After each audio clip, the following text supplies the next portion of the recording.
कमल तो बाहर नहीं निकलिया मैं आलस दा मारा करो दी बाहर नहीं निकलिया मैं खाली सी जेबा भूखा सी पेट सुता सी ले कमी कमाया मैं कुछ नहीं खाया मैं कुछ नहीं मैं बदलते हैं बैठा बैठा सीनू उठे पार छटा ना जमीन नू लगेगा मैं आप ही दे करीब तू राजानी के स्केड़े दा मुनीम तू Welcome, everyone. Thank you for joining us. We're going to get started Welcome.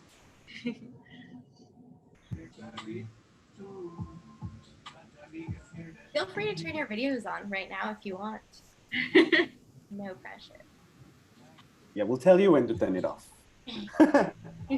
We're very bossy. Yes, we're very bossy in that way. We're like, turn off your video now.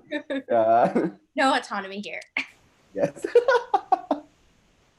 Yes, lovely faces. Hello, hello, hello. Thank you for joining us. The video will stay off, which is awesome. Yeah. Hi, everyone. All the best later. Thank you. Thank you. So much. So excited to see so many faces. It's like 4 pages. Swipe. Yes, thank you everyone for joining us, regardless of where you are in the world and all the different time zones that we've been juggling. Shout out to everyone who's not on the East Coast, who it's a difficult time zone if you're on the West Coast or also if you're in Malaysia and India. So thank you very much for coming. Yes, it's midnight in Malaysia. So thank you for spending your early morning with us.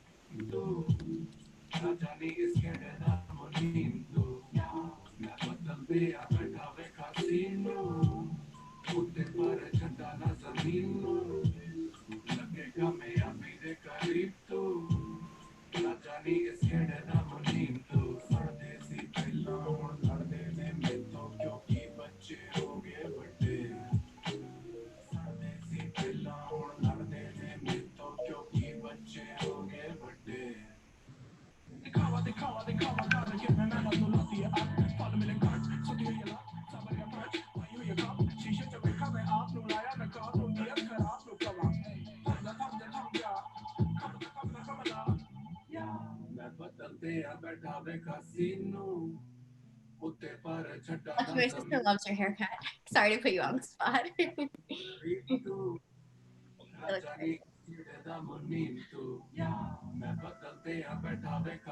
Also, shout out to everyone who's watching us on HowlRound.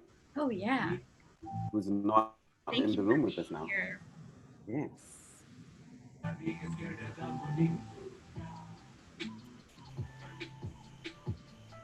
I feel like this is the epitome of every South Asian party where everyone just sits around and just like, hi, how's the weather? And then there's a scripted dialogue that everyone has to watch. Just like everyone. We're going to start in a couple minutes. People are still trickling into the waiting room pretty steadily, so we would not want to start before that ended. Yes. Obviously.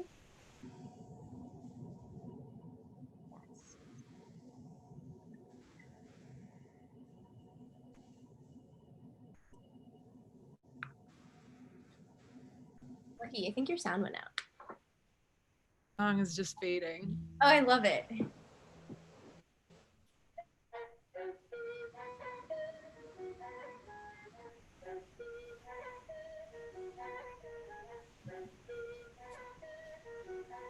We can just also quickly run through like structure so that everyone has an idea. We'll do a bit of intros, then we'll do the whole thing. And sometimes when we are in like rooms and stuff, I hope I'm not freezing. Oh my God, I'm freezing.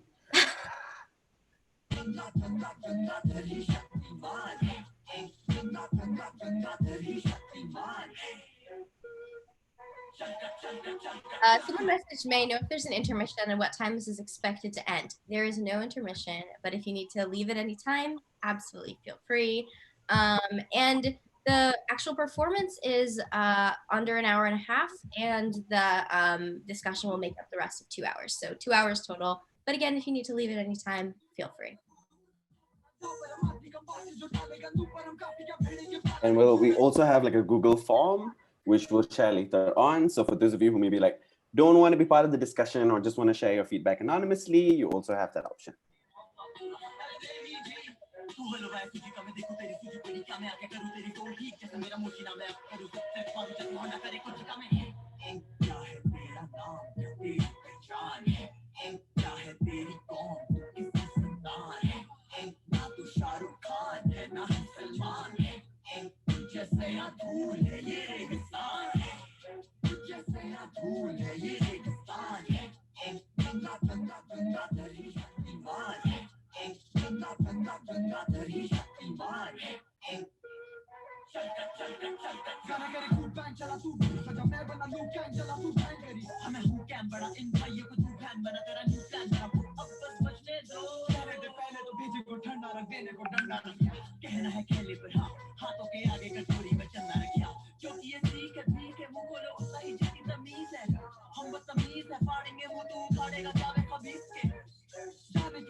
Also, if you love the music, our Lucky's put this together. We will share the playlist later. Get ready for more music throughout the performance, though. No spoilers, but stay tuned.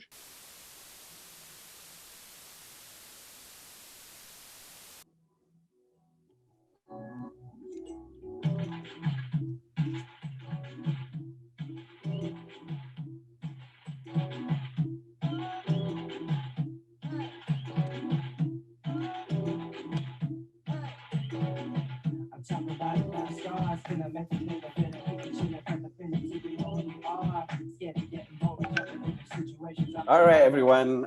Thank you all for joining us. Let's do the intros. My name is Dhinesha Karthigesu. I'm the playwright for this play. I'm a queer Malaysian Indian playwright based in Kuala Lumpur, Malaysia.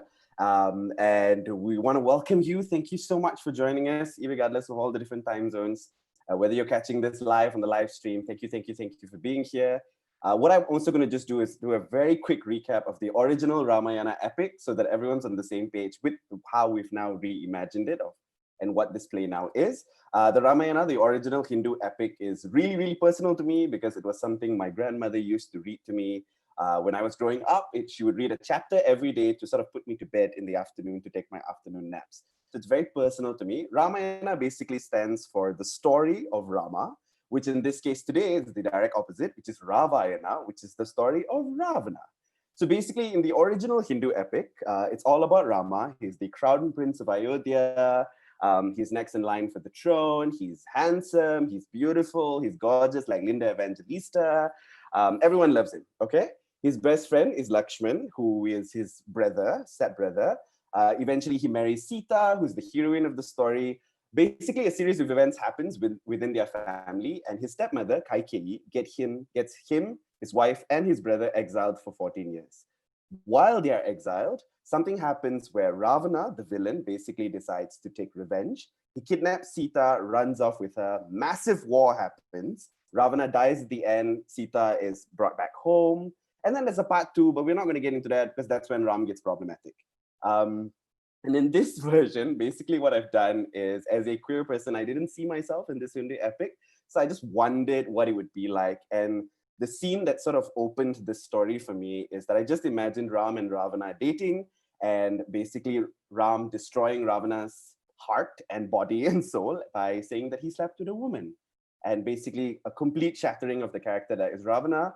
This originally began as a scene, there was a book, but now it's a play.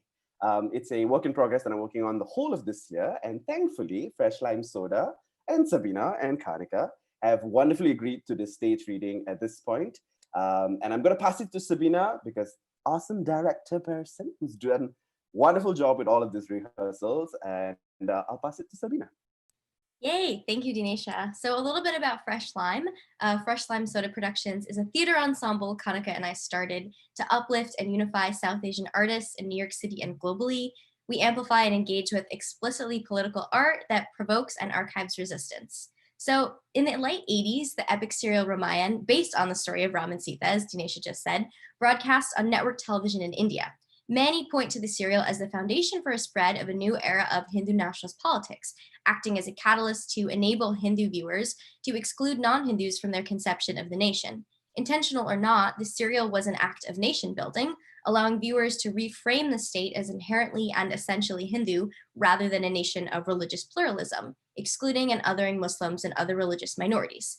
Media like this spills out throughout the diaspora. Months after broadcast on state TV in India in 1987, my grandparents watched the Ramayana at home on VHS cassettes purchased from an Indian video store in Queens. So what the heck do you do with a story like this? Do you cringe when you hear it at Diwali? Do you get in arguments with uncles over WhatsApp? Yes. Do you ignore it and hope it goes away? To me, the best way to destabilize and engage with the existing canon, whether it's literary or religious or theatrical, is through really provocative, comedic, and thoughtful reinterpretations.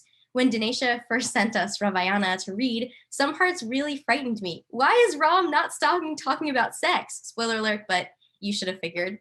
As an audience member, I ask you to really lean into those frightening feelings of pause and discomfort and flux and note them. There's a line when a character, anti-caste, makes a really colorist remark. And as a director, as actors, as audience members, we ask, do we brush by it? Because those remarks are super normalized and frequent. Do we challenge it and interrupt it? Do we cut it out altogether? Do we try to strive for some kind of subtlety and nuance? As artists, we must create space for dissent and polyvocality and participation. So in that spirit, please make use of the chat feature throughout the performance and stay for the discussion afterwards so you can tell us how much you love us. You might not like the choices we've made, and we'd actually really love to hear that. The meaning that you make of this piece is equally part of the performance here. So to wrap up, creating art over a video conferencing software is not ideal. So we ask that you're really generous if and when we experience technical difficulties and assume any trip-ups are intentional artistic and aesthetic choices. My screen freezing is a metaphor, and if you don't get it, you don't understand art. Also, if you have any problems, feel free to message Kanika in the chat and she will provide you with any technical assistance. Finally, for your best viewing experience, we ask you to turn off your video. I want you to hover over my name right now and click on the 3 dots in the upper right corner of my name. Click Hide Non-Video Participants and turn your video off. Once everybody's good with that, we'll start the show.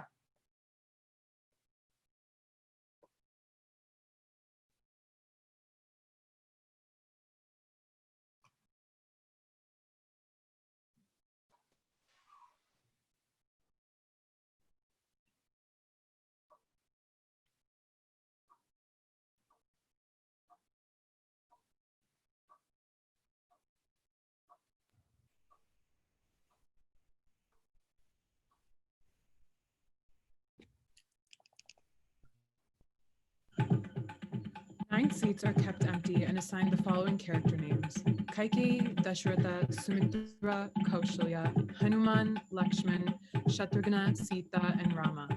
All of them are dressed like characters from the past and like ancient Indian royalty. The actor who plays Lakshmi is dressed as a man. This will be the first and only time they are dressed like this. Ravana walks out dressed in modern clothing, like a character of the present. The various actors slowly get up and leave the space.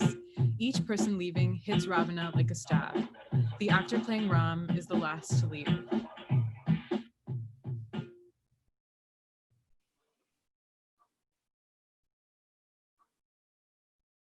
I wish I knew what I did wrong. Was I not a good enough boyfriend? I thought I did everything right, and now I have lost family and loved ones all over again. How long before I am left alone again? I wonder if anyone even paused to think how I was doing, how I was feeling. I was to be the future son-in-law. His mother loved me. I am not just some friend you can forget about. Ishvara, I hope you know what you are doing, because I don't know if I can. No, no, no, no, no, this is not acceptable. I will not accept this. Ram, you cannot do this to me. I do not deserve this. Fuck you, Ram. Fuck you. I will destroy you. Destroy everything you hold dear. I will find her and I will take her from you. I will destroy you, Ram. Just like you have destroyed me. It's the outside of the house and it's nighttime. Sita holds a present and walks around nervously. Dressed in a yellow sari, she keeps going up to ring the doorbell, but stops herself each time.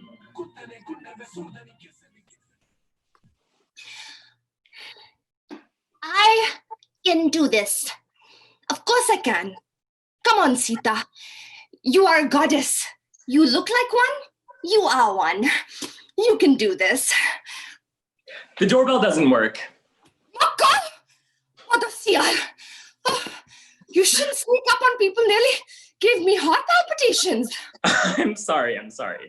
It's just palpitations, by the way. And no, my mother isn't stupid. She's dead. Thanks. Wait, what? Palpitations, they only happen for the heart. So saying heart palpitations is actually a misnomer.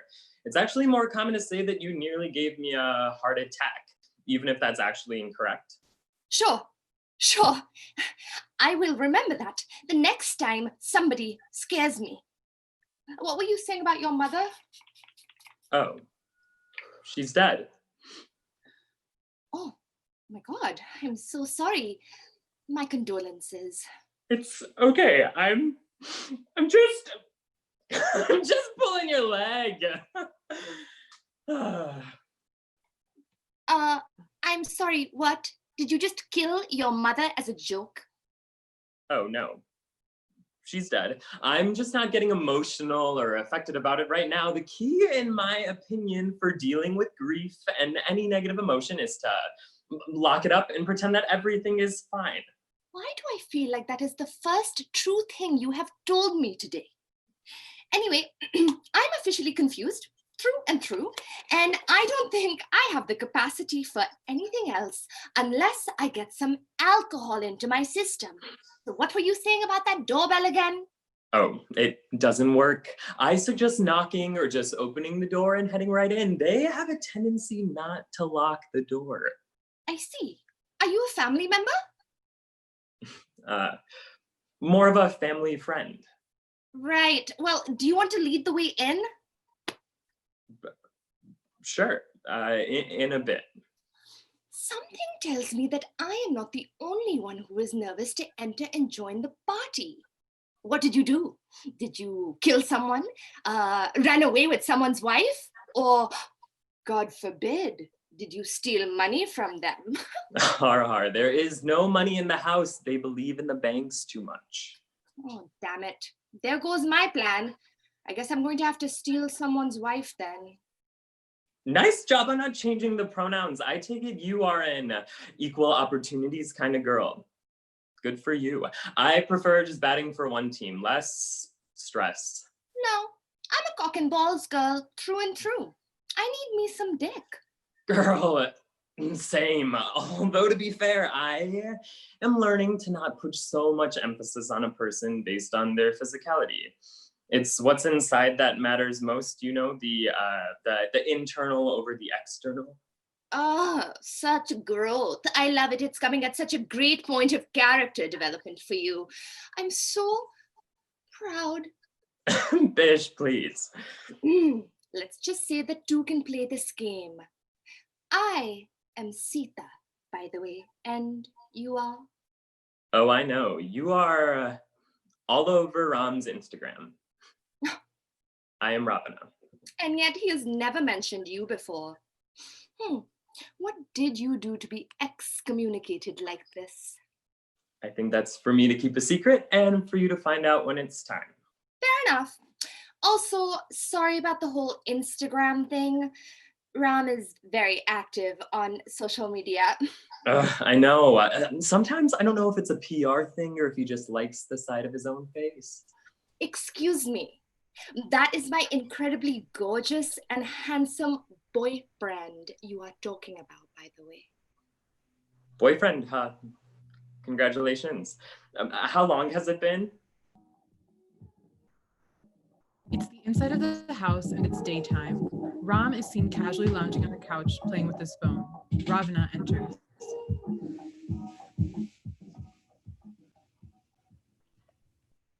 And you are absolutely sure that no one is home? Yes.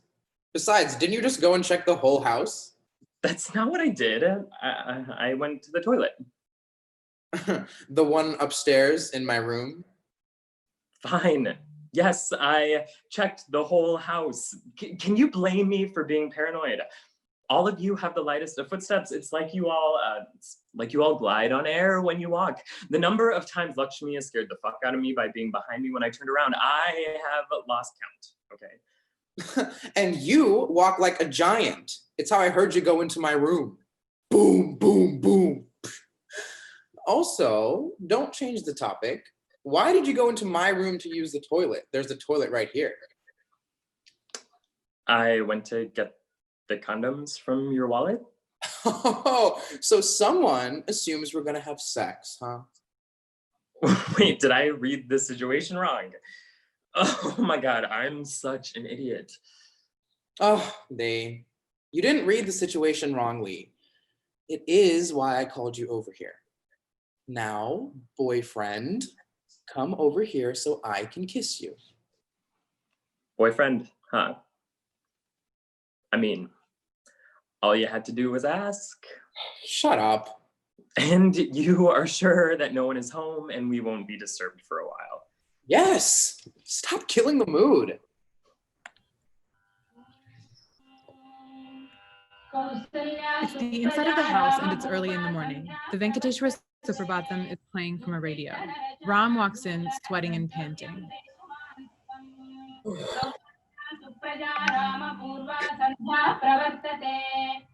Ma! Ma! Ma! Hey, Sami Patada. Music too loud. I need to talk to you. Fine. What do you want? Ma, do I really have to go for that JB appointment now? Kanna, you know how important this meeting is. Your entire team is already there and waiting for you to take charge. What would it look like if you didn't go for it and cancel last minute? What would the client think? But it's my birthday. Ram, you're not a small boy. Don't pout. You're so close to closing that deal. Just go and get it done. Just a flight and back and you'll be back just in time for your party tonight. I'm making your favorite pasta. Auntie Sumi's baking your favorite butter cake. Go take a shower. Hanumanna will be here shortly to drive you to the airport. Ma, you can't keep emotionally blackmailing me like this. I'm not doing anything like that. Go quickly. You're going to miss your flight if not. Also, since when did you start running in the mornings? I've been doing it for so long already, Ma. If you were home, you would know. Enough. Go and bathe. Oh, have you seen Appa? No, I don't know. Did he even come back last night? The outside of the house and it's late at night. Das is pacing back and forth while talking on the phone. No, La, you decide where we should go for our next holiday. I chose the last time. Oh, okay, Sayang. I will talk to you later, okay? I have to go.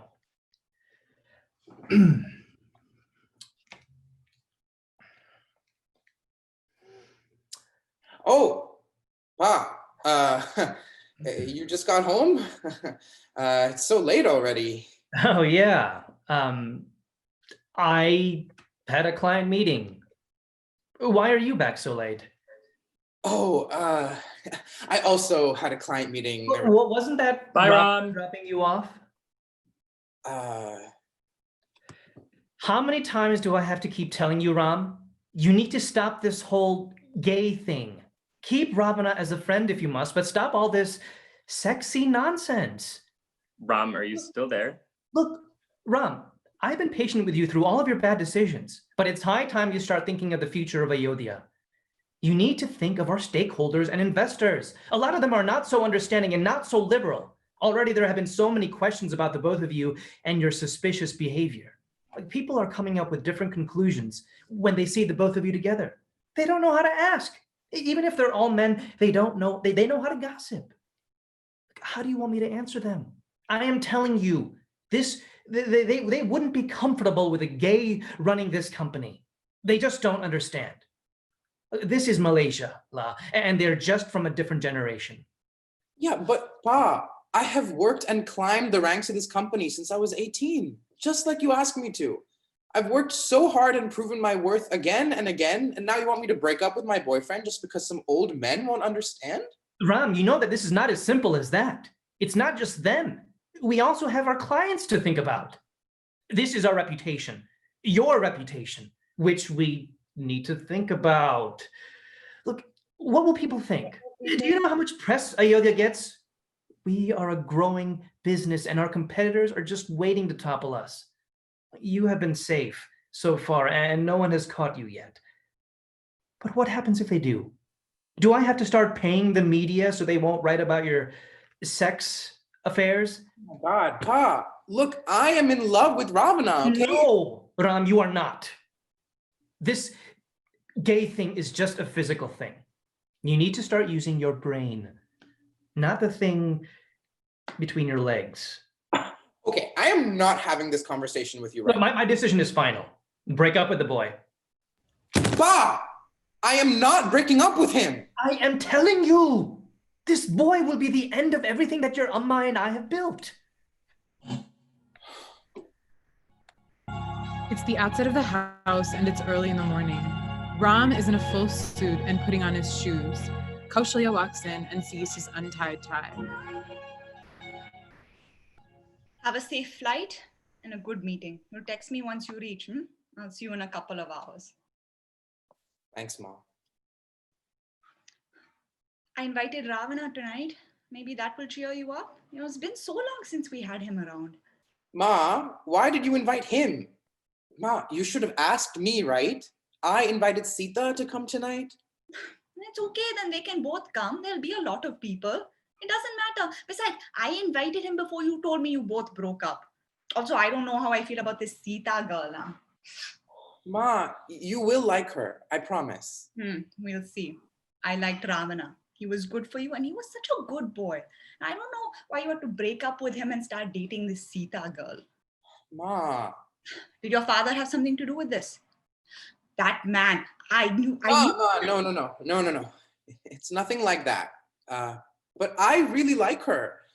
I think she may be the one. Really? I don't understand, Lakanna. One moment you say you're gay, which you shout from the rooftops, and you find yourself a boyfriend. Okay, fine. Next moment, you tell me you're dating a girl. Do you wonder why I'm confused with all of this? Ma, it's just complicated. Never mind. Hanumanna is here. You better go. If not, you will miss your flight. We'll talk later. Okay, Ma. I love you. I love you too. It's the inside of the house and it's nighttime.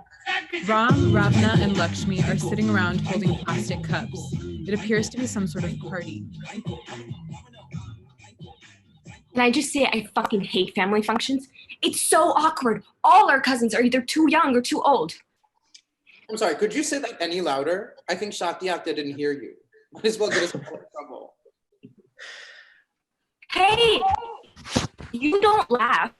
I'm still not talking to both of you for keeping your relationship a secret from me. It was also new and Allah. I mean, now you know when it's serious. I just didn't want to be one of those couples who flaunted our relationship everywhere. Pantangla. Please, I'm not anyone. I'm your sister, your parabatai. Okay. I have officially learned my lesson. Tell you everything first next time, okay? Pinky promise. And you've been awfully quiet. What's going on in that brilliant mind of yours? Nothing, La. I'm just trying not to stand out. I still don't know why I'm here. Hey, it's a family function, your family. Oh, please, I am only family because I am dating Ram. And half the people here don't even know that. I'm just that weird friend of his to them. Well, would you like me to tell them? Oh God, no. I'm just surprised that no one here has watched your coming out video or said something about it. You just wait, somebody will. They just haven't gotten drunk enough. Do you know that some of them think it's a prank? What? Where did you hear that? I heard some of the younger cousins talking about it and joking, but then I gave them all a knock on the head and sent them out to play. This makes it worse. I honestly feel like public enemy number one, like I have a target on my back or something. Well, then maybe you and I should start making out. Oh. What? Are you mad? Tum pagal ho gaya. Where in the world did that Hindi come from? I've been researching Ranveer Singh movies for an upcoming acting job. He is so hot. He really is. But back to Ram's crazy idea. No, absolutely not. You have lost it. Okay, fine. Does anyone want a fortune cookie? I think I saw some on the table. Okay, we have to find a way to entertain ourselves. Sometimes I can't read him at all. Even more now that I'm dating him, sometimes he is so serious and at other times so playful. I mean, that's my brother, I tell you. Heavy's the head that wears the crown. You know you're gonna have to tell him today, right?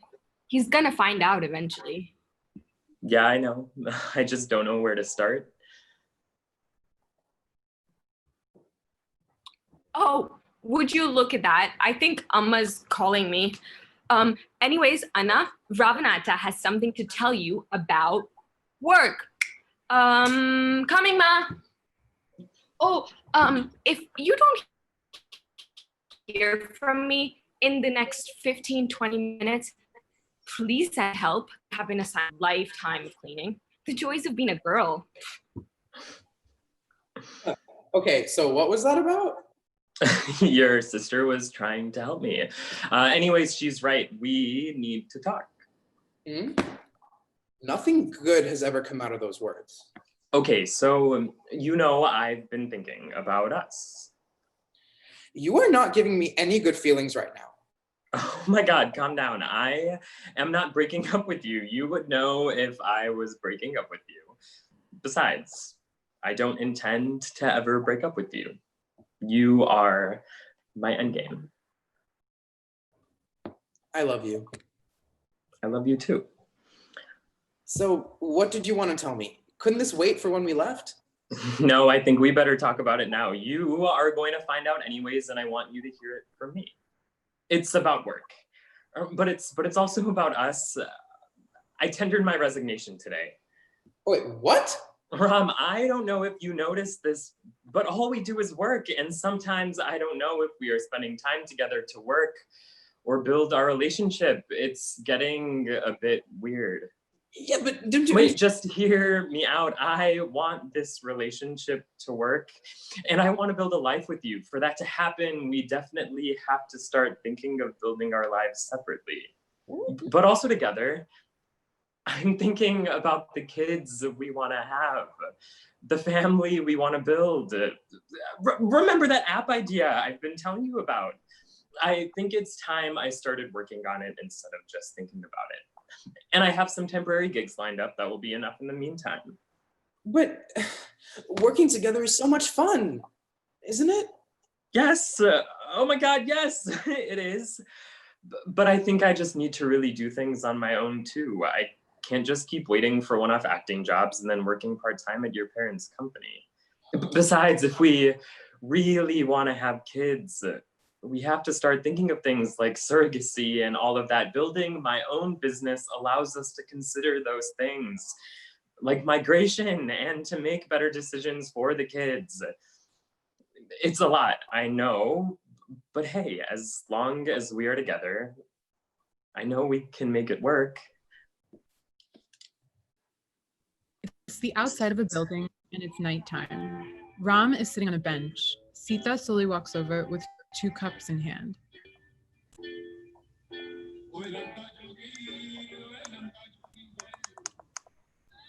Hey. Hey, great job with that whole bow and arrow formation just now. I've never seen anyone play beer pong with that level of accuracy before. I was impressed. I got you a drink. Oh, thank you.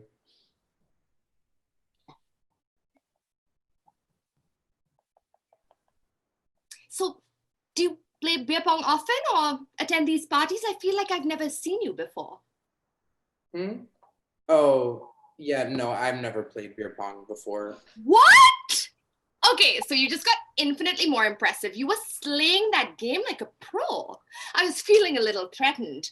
I thought my rule as beer pong queen was coming to an end. Oh, LOL? Sorry. No, don't be sorry. I was just pulling your leg. I've always preferred queen of the world over queen of beer pong. Guess I have to go back to my attempt for world domination now. Yeah, sure. Wow, I'm so not pulling today. I'm sorry, what? Oh, no, I was just wondering whether you come here often. I've never really seen you before. Oh, no, I'm not really into the party scene. Someone invited me and I just felt like maybe I needed a break, you know? Do you come here often? Oh, me? No. What kind of a self-respecting good Indian girl would I be if I did that? What would my mother think? Okay, now that was funny.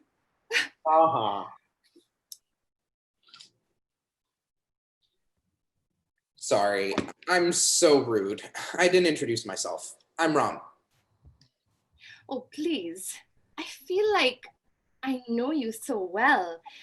I'm Sita. Oh, okay. So we have a rule around here? I mean, I heard that there's a rule around here that if a girl gets a guy a drink, he owes her a dance. And just look at what I did. So I think you owe me a dance. Oh, sure. Shall we head in then? Oh, that was easy. I mean, yeah, although now that I think about it, why don't we just go somewhere quiet and make out? Sorry, make out? Look, let's get this out of the way. I don't want to beat around the bush. I think you are hot, and I would like to make out with you. So unless you're going to tell me you are gay, I'm assuming you are straight, but I'm not going to drag some guy somewhere to hook up unless he's into it too. Are you into it? Are you into me? Okay, got it. So I'm going to take my drink and leave now. Sorry for wasting your time. No, wait. I'm not gay. I'm straight. But I have never made out with a girl before, and that is the only reason I hesitate. Really? With a face like that? No girl has made out with you? Damn. Do you have bad breath or something? No, I mean, I don't think so. I'm just a workaholic, you see. I don't really have the time for dating and all that. Oh, that's fine. I can appreciate a working boy. Do you have condoms? What? I mean, yes, in my pocket. Yeah. Waiting for a lucky day, huh? Come here, Mr. Ram. No bad breath. Lovely. I know just the place. I choose you, Pikachu. Ram quickly downs his beer before leaving the cup on the bench. Sita leads him off stage with Ram tailing behind in a bit of a daze.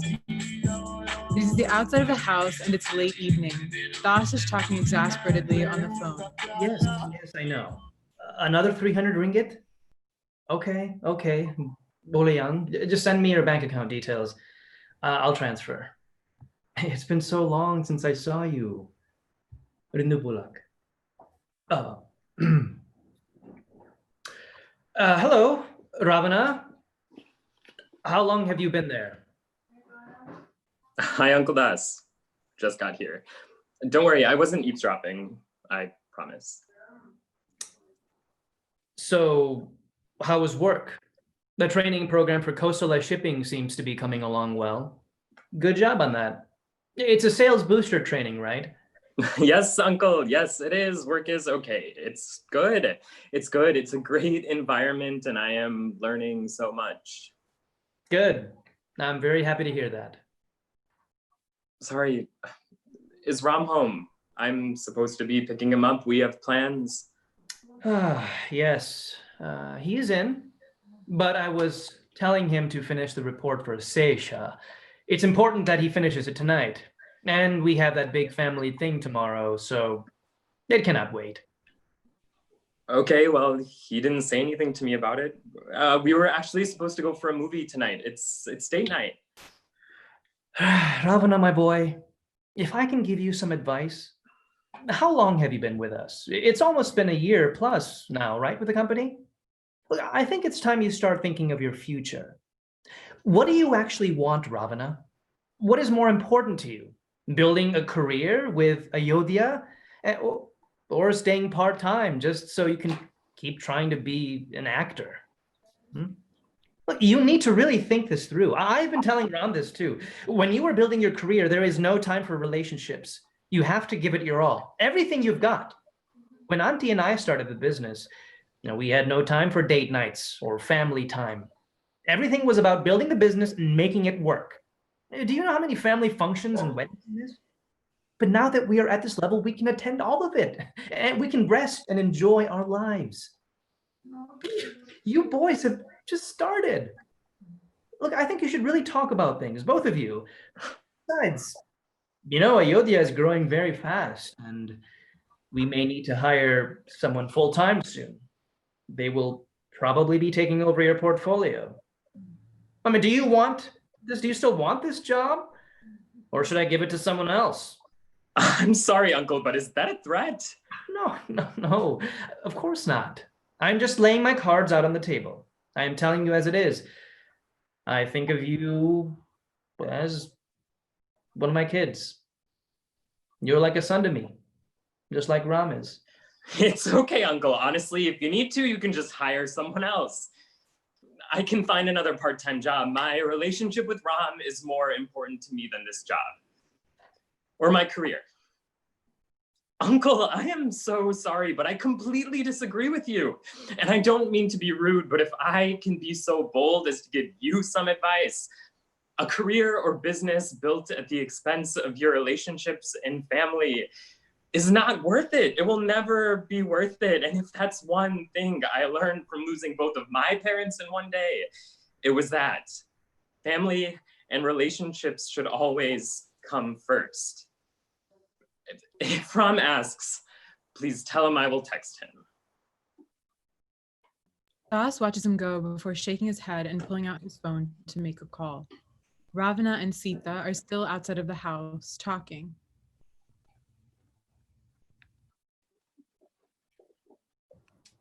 And that's how we met and how long it's been. I really wish he was here to introduce me to everyone properly, but his flight has been delayed. So here I am, waiting like a stranger, too nervous to enter. Hey, don't worry. Everyone is lovely, and I am sure they will love you too. You seem really nice. Thank you. That's super sweet of you. It would mean a lot. So anyway, enough about me. Tell me, what is it like being a gay man in Malaysia? All my old friends are god-awfully straight, and I have only been back for about a year to truly make new friends. I'm so out of touch with the scene.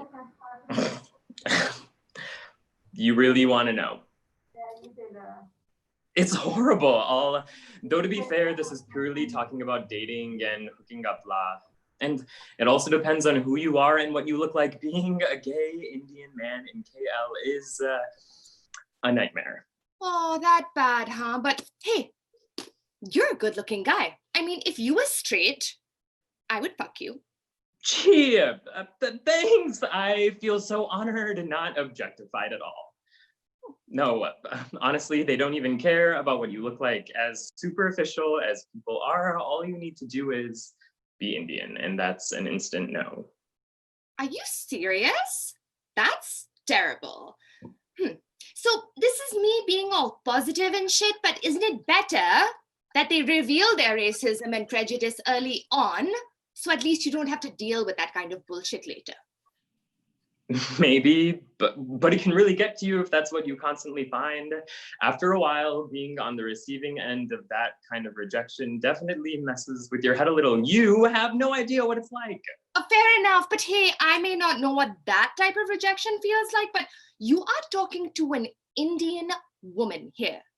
Keyword, woman, but also Malaysian Indian and non-Tamil speaking at that. So shall we compare our different levels of trauma? What is this? The Oppression Olympics? Well, look at that. We may just end up being friends. That's a reach, but okay. Oh, I see you brought Ram a book as a present. Yes, it's one of my favorite books of all time, and I wanted to share it with him. Oh, I hope it's self-help. Oh, Ram doesn't read anything but personal development books. No way. It's Arundhati Roy's God of Small Things, and it's brilliant. Oh, I love that poem. A book? I mean, I love that book. It made me cry like a baby. But I'm telling you, you won't read it. Trust me, I have tried. Dude hasn't even read Harry Potter. Now that is unacceptable. I need to find a way to rectify the situation immediately. How can anyone not be touched by the magic of Hogwarts? Beats me. I notice you didn't bring him a present. No, I didn't. What do you bring the Crown Prince of Ayodhya who has everything? Okay, clearly a touchy subject. We should probably head in, right? So you can introduce me to everyone and I can dazzle them with my brilliance. Be my wingman, okay? Yeah, I will. Don't worry. And we probably should. Someone is going to think we are up to no good and being out here.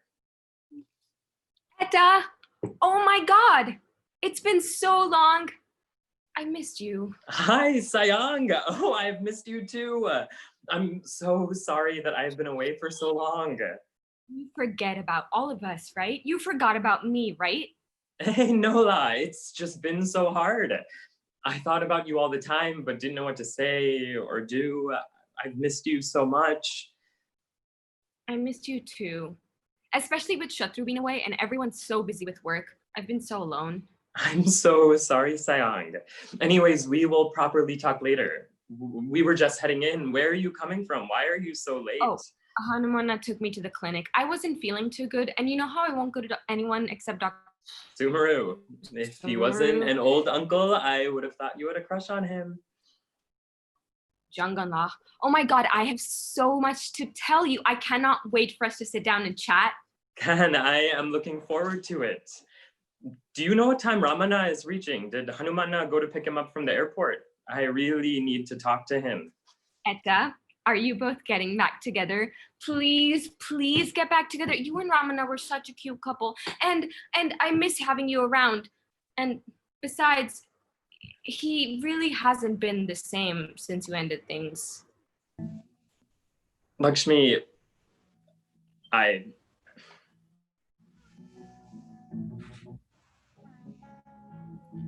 Save time and call it a night. We can be friends another day. Selfish fool I am, you know that I'm avoiding regret. Your mind met mine.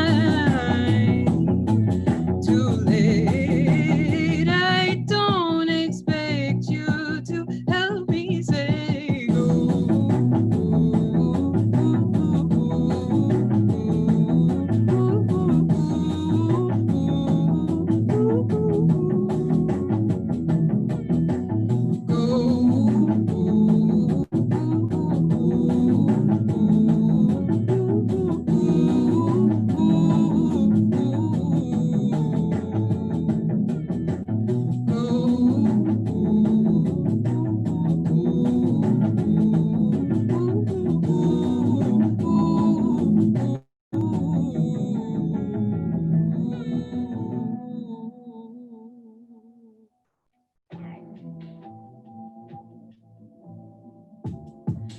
Ram and Ravana are seated looking at the camera. Lakshmi is not seen, but her voice can be heard off camera. Working? Yeah. Oh my God, Lakshmi, what are we paying you for? No, we're not paying you. Never mind. Okay. Everything's okay. It looks great. Hello. Hi. Happy Valentine's Day. My name is Ramachandra Das, but everyone calls me Ram, and this is my boyfriend, Rav. Hi, I'm Ravana. There we go. Just start. So tell us a bit about yourself. Yes. So, Lakshmi, wait a second. Okay. So, my boyfriend is awesome, and my background is in training. Robin and I have been dating for about 8 months, which in gay years is forever. We're actually family friends who grew up together. His parents used to work with my parents before they passed away. They were amazing people. I mean, just look at the way their son turned out.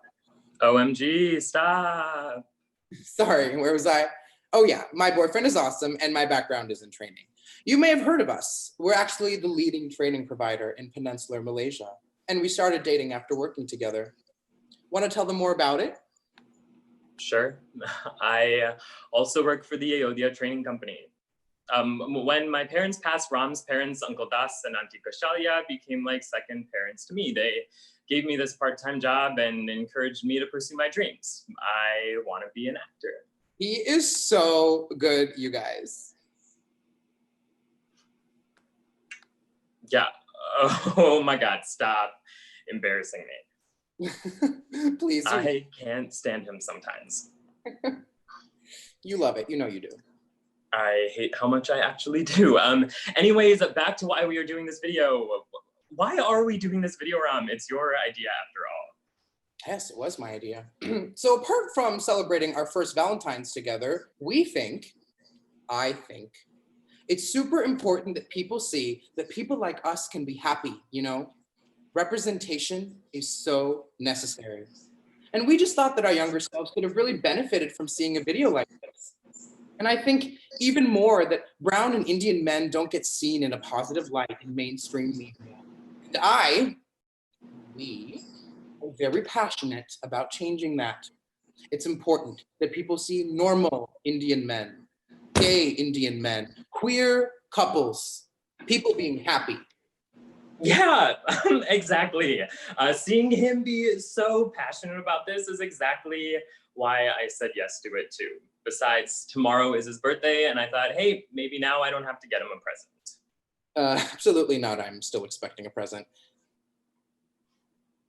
Lakshmi, next question. Sorry. So we already know about how both of you met. Tell us about the first date. What can I say, you guys? It was so romantic. I planned out the whole thing. Flowers and chocolates and bookshops, the whole shebang, you know? He was so special. Hey, oh my God. You are such a liar. Honestly, our first date was just dinner together. Simple and easy. I think we had satay. It was the 31st of July, and the only reason I remember this is because it's Harry Potter's birthday. By then, we had already spent so much time with each other working that the next thing you know, we realized how much we enjoyed being with one another. And then we started dating. Damn it, babe, you are ruining the illusion. No, I'm just telling the truth. Sometimes relationships just happen, you know?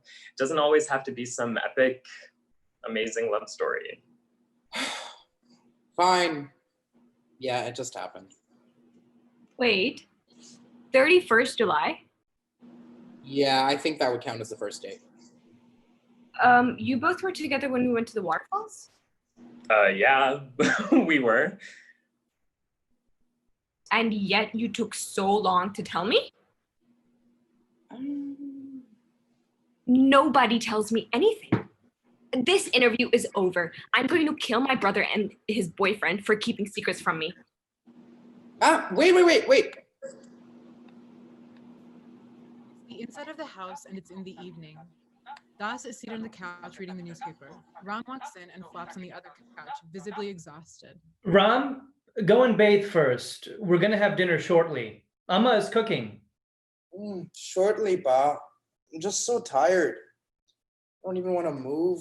Ram, Amma and I have been talking, you know. We think maybe it's time we found you a girl. Wait, what? Pa, what are you talking about? I'm in a relationship with Rav. I'm gay. I don't intend to marry a woman. What is all this? We are just worried for you, boy, about your health. But also, it's time you start thinking of starting a family. You are at the age that Amma and I got married. It's time you start taking some responsibility. Pa, I get that. Why do you think I'm working so hard at work? I'm doing everything I can to build that career and have that financial stability to have a family. You know I want a family and children. So does Ravana. That's why we're together. But both of you are men. Look, how in the world do you intend to have children? Adoption is not the same as having children of your own. Pa, it's 2020. There is so much the technology can do. We are considering adoption, but we're actually thinking of surrogacy. We've talked about this. We know what we want as a couple. You think that it's so easy. You need a lot of money for things like that. And how are you going to raise the kids? You can't get married here. Well, Pa, we'll cross that bridge when we get there. For now, our focus is our careers and building the finances to start a family. Also, what kind of child would you raise without a mother? Well, neither of you were around much growing up, and I think we turned out just great, so.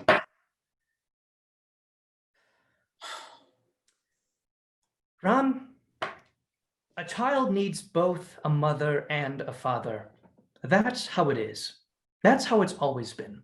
You can keep playing at this gay thing all you want, but one day you will realize you will need a wife, someone to come home to cook for you, and to take care of you. And you need to know that if you choose to continue to go down this path, it is only going to get harder and harder for you. Malaysia is not ready for these kinds of things. As my eldest son, I only ever want the best for you. And if you really want children and to start a family, you need to know that the easiest way to do that is with a wife. Then you don't have to worry. Then you don't have to worry about anything. You can be the father I know you want to be. A good father. Like you? Look, Pa, for once in your life, why can't you be on my side? Is that so hard? I am on your side. I'm just saying that now. No, Pa. We're done. Please tell Amma I'm not hungry.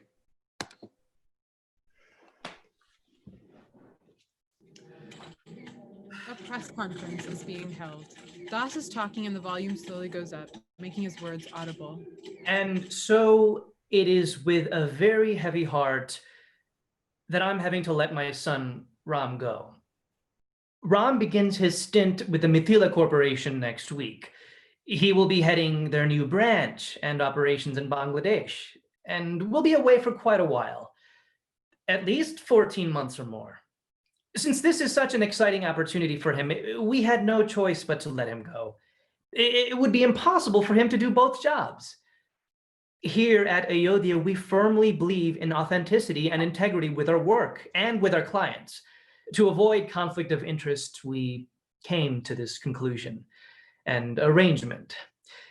This is but an extension of Ayodhya's work with the Mithila Corp, who are our longtime partners. And we're just very excited for what this new collaboration will mean for all of us. We are extremely sad to see Ram go, but we are glad that you get to share this good news with him. And I'm just glad you are here. Today is also my son Ram's birthday. And so we are very much looking forward to sharing these developments with him. It is the beginning of exciting times and new futures for all of us here at Ayodhya. It's the inside of the house and it's daytime. Ram and Ravana are texting each other.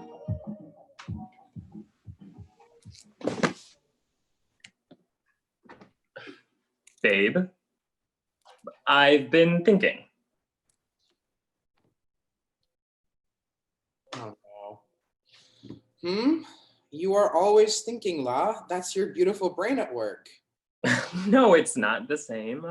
I've been thinking so much that I can't even read. There's a line in this book that's been bugging me. Book emoji, caterpillar emoji. Oh God, not again. What does it say?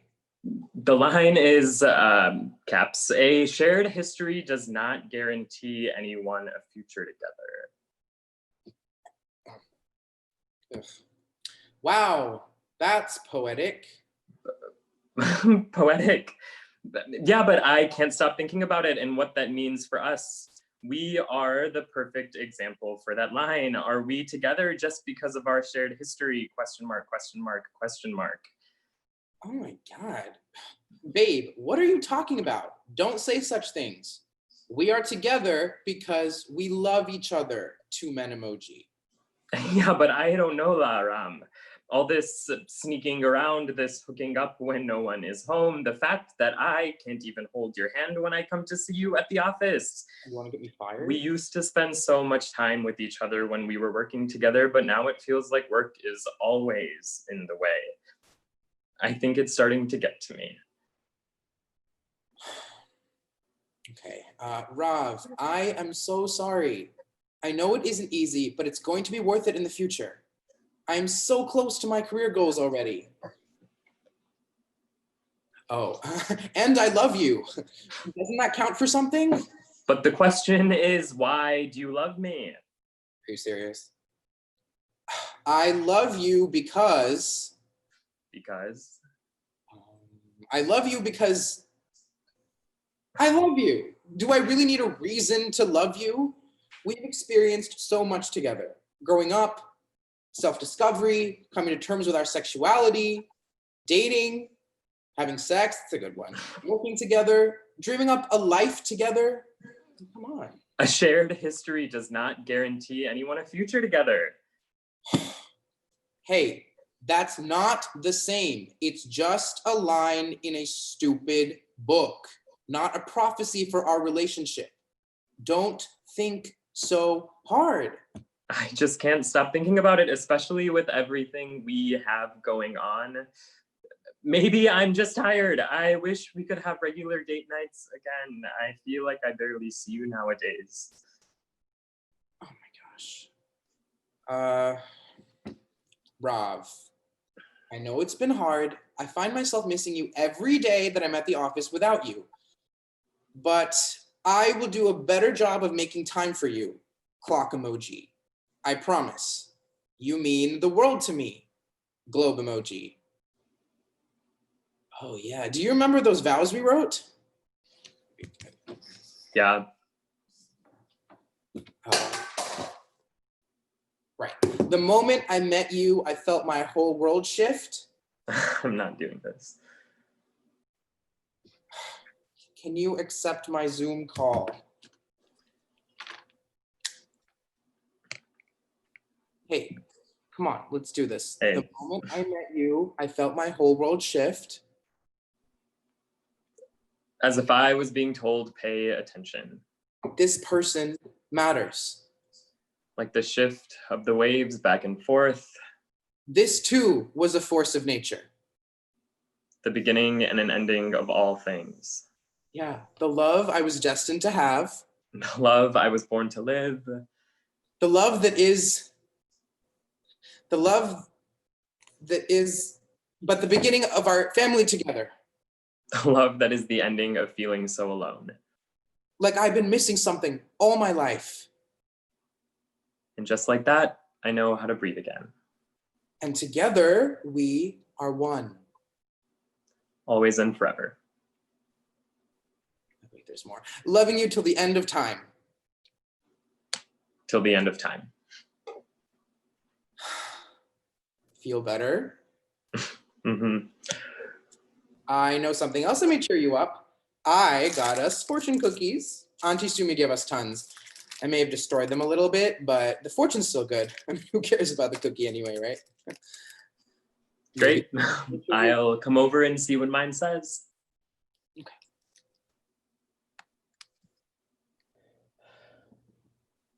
It's the inside of the house and it's in the afternoon. Kai is playing with her phone and lounging on the sofa in an oversized shirt.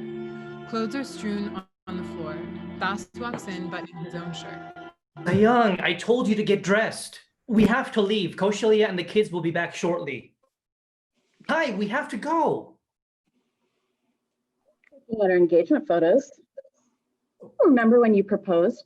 What you told me? Yes, but why now? You promised me everything under the sun. You said I could have the moon if I wanted it. And you also said you would take care of our future son, correct? Yes, young, I remember all of this. But why all of this questioning now? We have to leave. That Koshali. Well, I know what I want to ask for. So I think it's time I get what I am due. Now feels like a good time. What do you mean? I want you to make our first son the next in line for the company inheritance. I want it to be in your will. I want him to run the company next. Kai, he isn't even born yet. Besides, we don't even know if we're having a son. Look, anyway, I'm gonna need someone to run the company now. Ram has been working super hard for this role.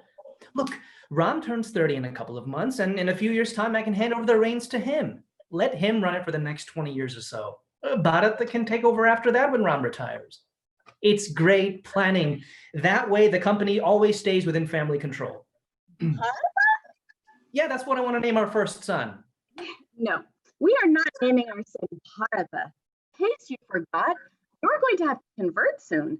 Bharata is an Indian name and a Hindu one at that. His name will be Idan, which means fire and light. That's the exact same thing Bharata means. Okay, Ram, do I look like Deepika? Mohammed Bharata, huh? Doesn't make it Islamic. Having a Muhammad is not a solution for anything. Imagine what my father will think if my first child has a Hindu name. What will my relatives say? I will not allow it. Well, he will always be Bharata to me. What did you say? Tape, nothing. Look, now is the matter resolved? We need to leave before anyone else gets back. Kaushalya has been calling me nonstop. Sita, use a different filter. What do you want to talk to you about? Tahula, something about Ram and Ayodhya, probably to do with his upcoming birthday. Ram, you didn't tag me. Yes, I am not done.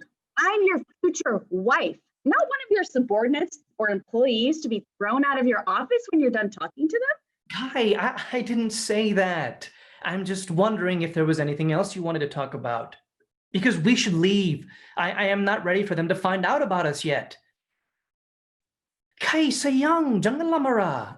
I just have a lot of work to do, and it's taking up a lot of space in my head. My to-do list is the reason why I'm so irritable. Sorry, you know how much I actually love spending time with you. Boss, do you remember what happened before you proposed? Yeah, the skiing accident. You saved my life. If not, I would have bled out in the snow. How can I forget? It was when I knew I had to marry you. That's also when you promised me anything and everything, and all I had to do was ask. Yeah, I remember. Boss, I want you to fire Ram. Sita, I'm not gay, I'm just tired.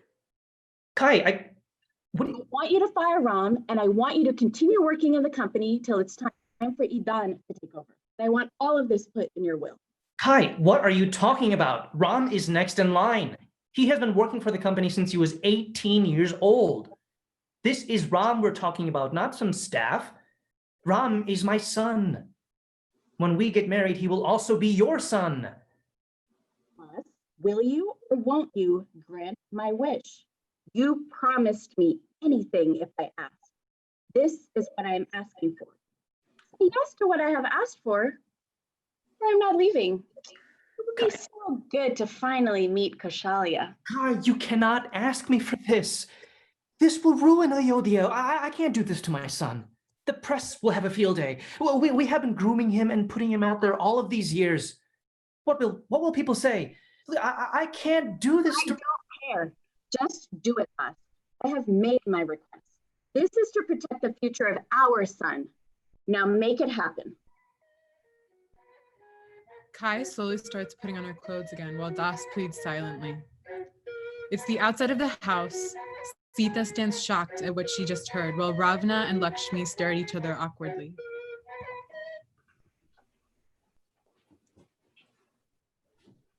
You're his ex? Yeah, I wasn't exactly sure how to tell you. I'm so sorry. I didn't recognize you. I didn't mean anything that I said. No, it's fine. I'm most definitely sure you meant everything you said. I'm assuming you're his sister, Lakshmi? Half sister, yes. We share the same father, different mothers. Although, to be fair, Auntie Kaushalya has always been like a second mom to me. I tend to run here whenever my mom's being a nightmare. What horrifying thing does she want you to do now? A 4.0 GPA. It's so stressful being around my overachieving mother. It's torture, I tell you. Sorry. Oh, do you need a moment? Or do you want me to ask you anything? Did he love you? He said he did. Do you still love him? I wish the answer was no, but I still do.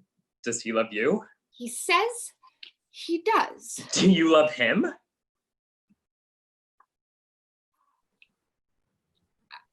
What's happening here? What are you doing? What did he tell you? Sita, you don't have to believe anything he says.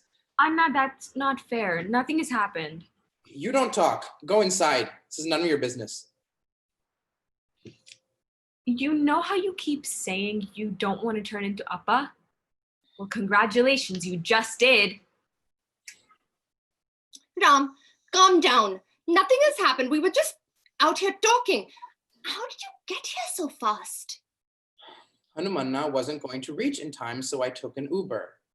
Sita, come inside. I don't like you spending time with him. You mean your ex? Were you ever going to tell me? You know what? I don't want to be involved. I don't know why I came here. I wish you both all the best of luck and love. I'm just going to say hi and bye to Auntie Kaushalya and I will leave. Happy birthday, Ram. Sorry, it just didn't end very well between us. I've been meaning to tell you. I just didn't want you to think you were a rebound. Ram, do you think I deserve to know if your ex was a guy? Sita, I am so sorry. I really have been meaning to tell you. I promise. But hey, he is in my past, and you are my future and my everything. Huh? Fine. Happy birthday. I brought you a present. Oh, thank you. Hey, but listen, I've been meaning to ask you something. I can't think of a better time than now.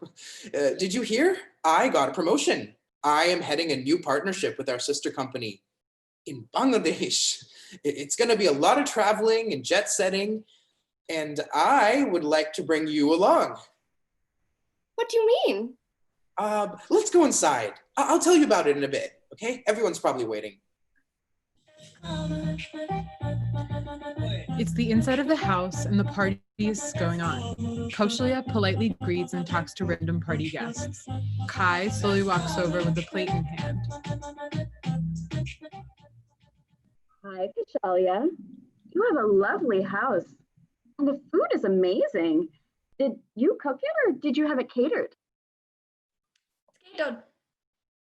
Oh, I must get the number from you. Good caterers are so hard to find. I would love to have them cater my next event. Mm-hmm. Oh, how rude of me. I didn't introduce myself. Oh, I know who you are. You do? Did Das say something? He doesn't need to. I know my husband well enough, and I already did my research on you. Excuse me? You didn't think I would be so naive, did you? I've known all about this from the beginning. I know who you are, where you live, and all about your family. But I didn't think you would be so daring to come into my house on my son's birthday of all days.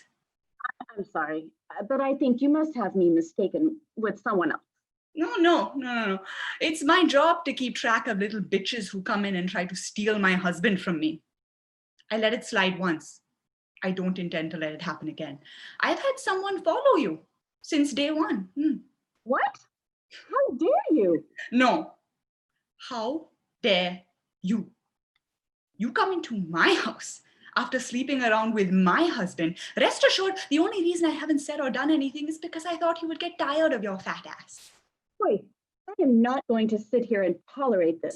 Don't raise your voice. You are a guest. Don't forget that. Do you really want everyone here to know about your alcoholic father? I wouldn't think that would be very wise, would it? No, considering he's a very well-known preacher, isn't it? How about the fact that Das has been paying you an allowance since the first date? I know everything. Cecilia, I promise, this is not what it looks like. I'm in love with us. We are in love. He's just been helping me with some of the loan shark debts my family has. I didn't ask him for anything, I promise you. You are just a little fuck, a side piece. He doesn't love you, so don't come here and spin your tales with me.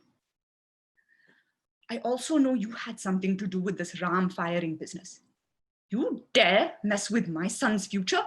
When I find out what you did, I promise you, I will destroy you, Kai. You will wish you had never come into our lives. What's happening here? Oh, Kaushalya.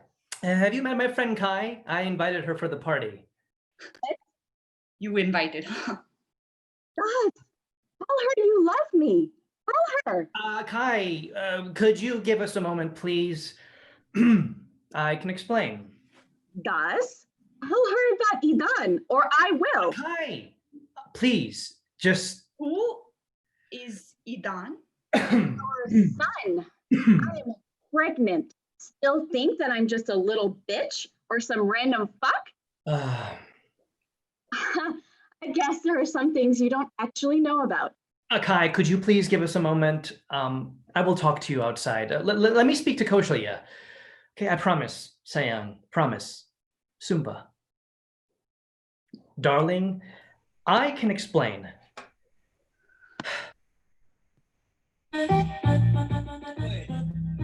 It's the inside of the house. The party is still ongoing.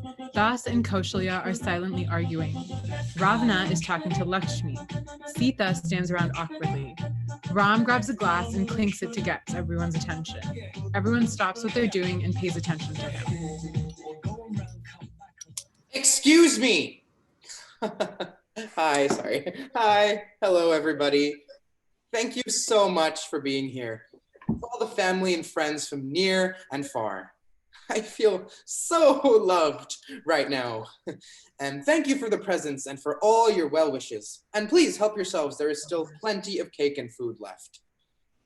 As most of you know by now, I am leaving next week to Bangladesh.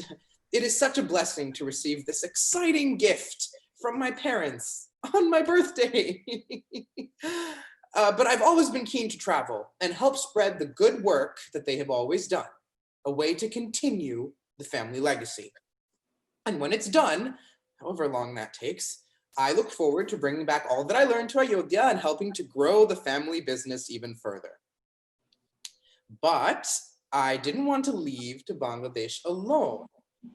So I wanted to do something tonight and introduce you to someone who has become very important to me. Sita, could you come up here, please?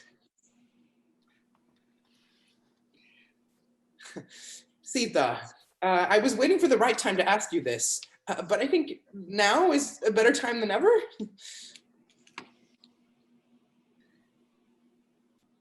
Ram! The moment I met you, I felt my whole world shift, like time had forcibly stopped, as if telling me, this person matters, that you were a force of nature, the love we were destined to have, the kind they write about in history books, the love that is but the beginning of our family together. Like I've been missing something all my life. For you are the air I breathe, and together we are one. I promise to love you till the end of time, so Sita, will you marry me?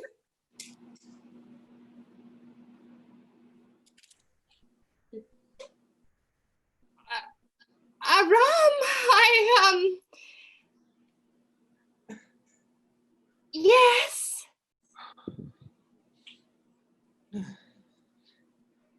Ram puts the ring on Sita's finger and they kiss. The rest cheer in a mix of joy, happiness, and confusion. Ravana watches in shock before walking off in tears. Das and Kaushalya get back to arguing, and it's more heated. The lights fade out. It's the outside of the house, and it's nighttime. Inside, the party is still going on. Kai is sitting on the bench and smoking. Ravana heads out hurriedly. He wipes away his tears and then heads to the bench when he sees. Hey, sorry, do you mind if I sit here? Sure, it's a free country. Thanks. You sure the smoke isn't bothering you? Nah, it's fine.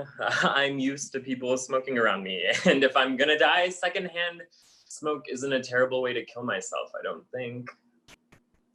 Okay, morbid much?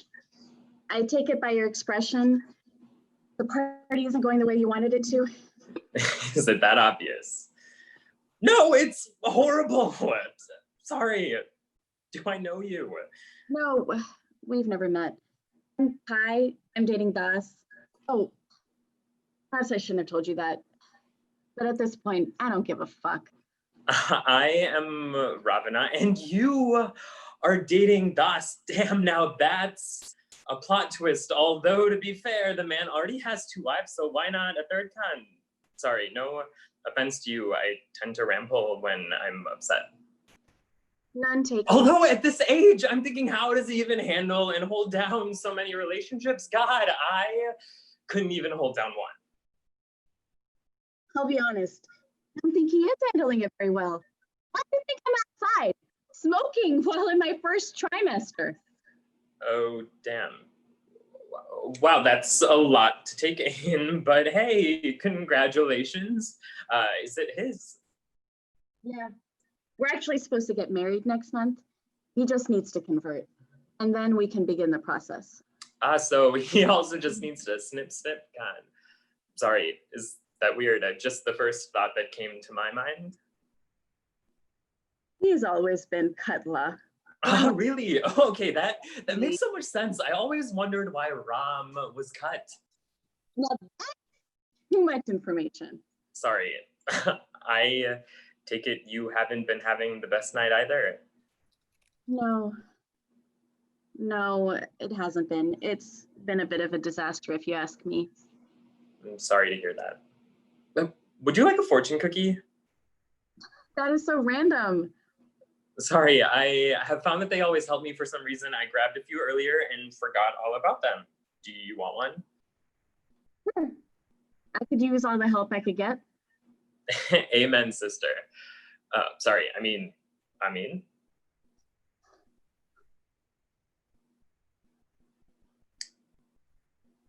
What does yours say? That's freaky. Mine says, you get the love you think you deserve. What about you? Oh, damn. Mine is, the future is bright. You just have to stop looking behind. I have had enough, Das, enough. Oh, you don't do this. What will people think? Come back, we can talk about it. You bring her here and want me to be okay with it. You think it's not enough having Sumi as your second wife? Now you intend to take a third? And what about what you are doing to Ram? Your son loves you and trusts you so much, he thinks you're giving him a promotion. But I know exactly what you're doing. You are he's exiling his own son. He's exiling his own son, and I will not sit here and watch you destroy everything we have built together. Kaushalya, stop shouting. Let's talk about this inside, okay? In private. Don't touch me. I am leaving. I am going back to my parents' place. Auntie, please, maybe we can solve this, whatever this is. Ravkana, sorry, I didn't see you either. Have you eaten? Go have some food inside.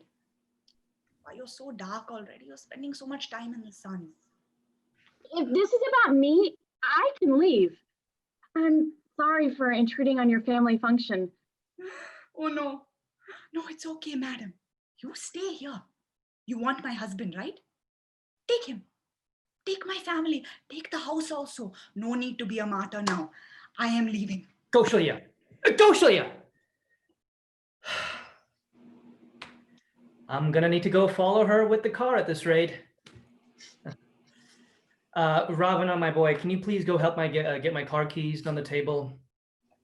Boss, I'm so sorry. I didn't mean for any of this to happen like this. Kai, I can't do this right now, okay? I have to go find my wife. This is our family problem. Please stay out of this. Das and Kai stand facing opposite ends, waiting. Ram receives an email and a selfie video appears on screen.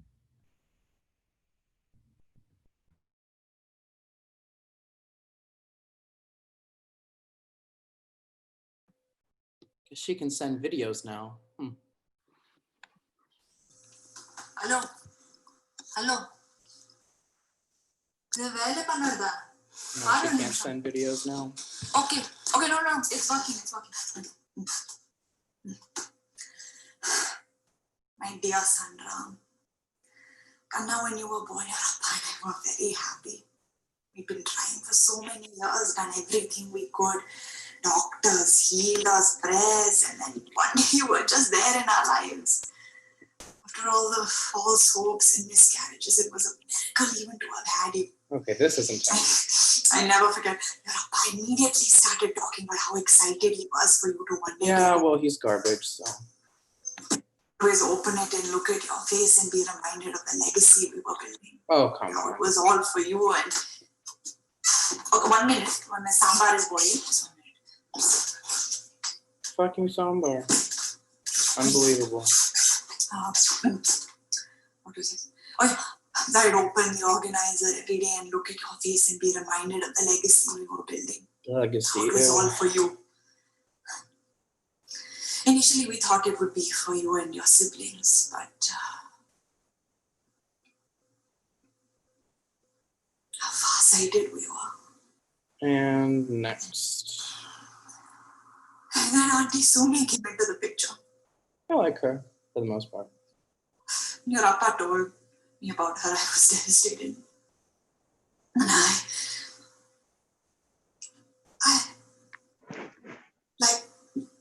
I had failed somehow.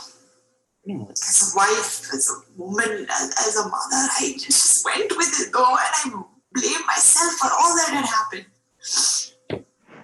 How easy it is. Why is it so easy for women to stomach the blame? I don't know. I know I sound like one of your feminist friends only now. I do not have feminist friends. People we used to despise when we were your age. Where did the time go? Anyways, the point is that you are my everything. I know. I wanted to say this to you on your 30th birthday, but considering all that happened, I decided to say it now. I am sorry that I wasn't there as much as I should have been when you were growing up.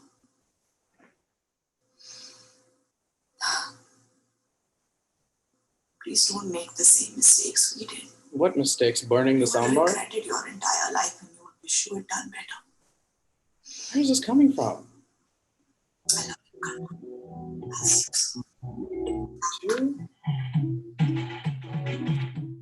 It's the outside of the house. Ravana is seated at the bench looking at his hands. Sita slowly comes out of the house and sits next to him. Hey. Congratulations. Thanks. You seem a bit shell-shocked. Were you not expecting it? No, I wasn't. I'm a bit scared now. Sorry, I shouldn't be throwing this at you, of all people. It is what it is. Why should the fact that you are dating my ex be any reason for us not to be friends? Really? You think so? I would be honored to have you as my friend. I have always wanted a straight best friend, and yeah. Off.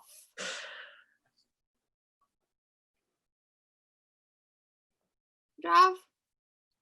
Sorry, can I call you that, Rav? Yeah, you can. Oh God. I'm sorry. Did I say something wrong? No, I think I'm just grieving for everything that I've lost. Oh my God. You're going to make me cry too. I don't think I can hold it back anymore. Tissue or something? I'm so sorry. This is, I am such an idiot. You have nothing to apologize. I just need to... What? I think I should go. Probably should have a good night's sleep and figure out what the fuck I am doing with my life in the morning. Thank you. Wait, don't mention it. Are you sure you're okay to drive back? Yeah, yeah, I'm fine. Thanks though. Sure. You know what's funny? As you were comforting me, this really weird thought popped into my head. How the way you comforted me was exactly like how my mother used to when I was small. You obviously didn't know this, but thank you. It also made me think that you would be a really good mother one day. Oh, thanks. That's hilarious, actually. Why? I don't want kids ever. I don't intend to ever be anyone's mother. Can't imagine bringing kids into this world we're living in. Oh, okay. Does Ram know this? No, why? We haven't talked about kids. Honestly, we haven't talked a lot about our future together. Does he want kids? Very much so. Ever since I've known him, he wanted to be a father. Oh. Sorry, you should probably talk to him about this. It was nice meeting you, Sita. Take care, yeah? Ravayana? Ram! Yeah? Could I ask a favor? Could you give me a lift back? I took an Uber coming. Do you think you could send me back to my place? You wanna lift back to your place from me. Are you sure about this? Yes. Please. Ravana is the only one looking down on an empty stage. Eventually, Ravana looks up at the audience.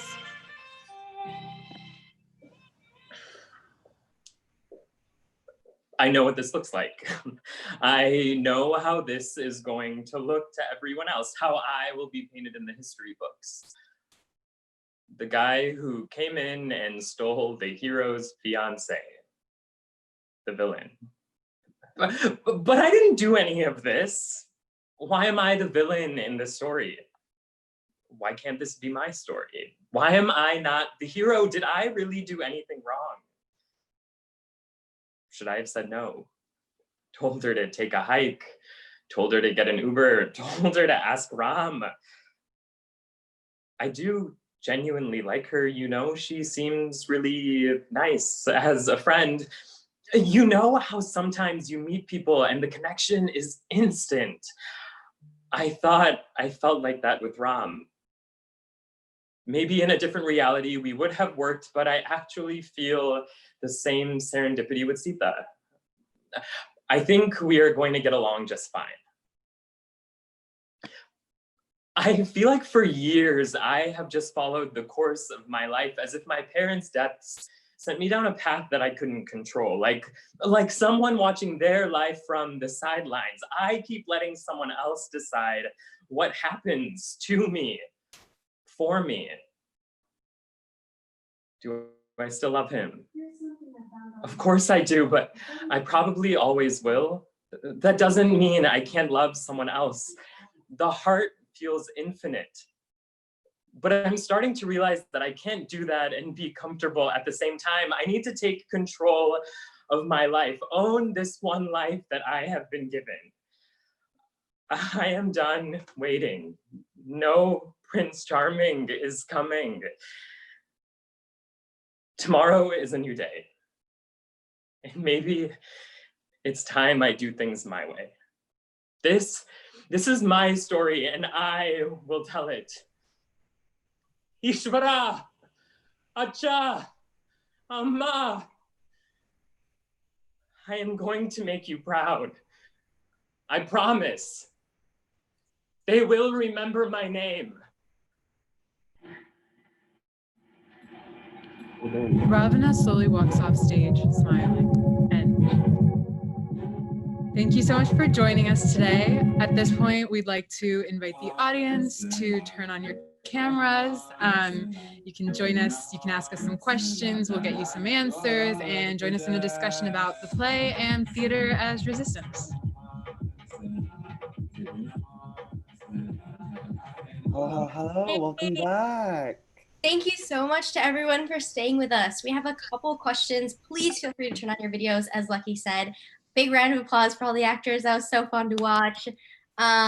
Yay. I'm letting everyone have a second to turn on your videos and such.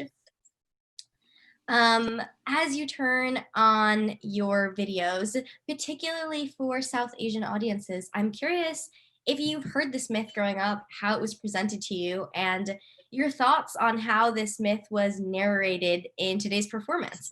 Feel free to unmute yourself and talk. And if there's a bunch of you who want to talk, send a message in the chat and we'll call on you. I've also put a feedback form in the comments. So for anybody who doesn't want to talk, you have access to that as well. And I will share everybody's links. So please go show them some love.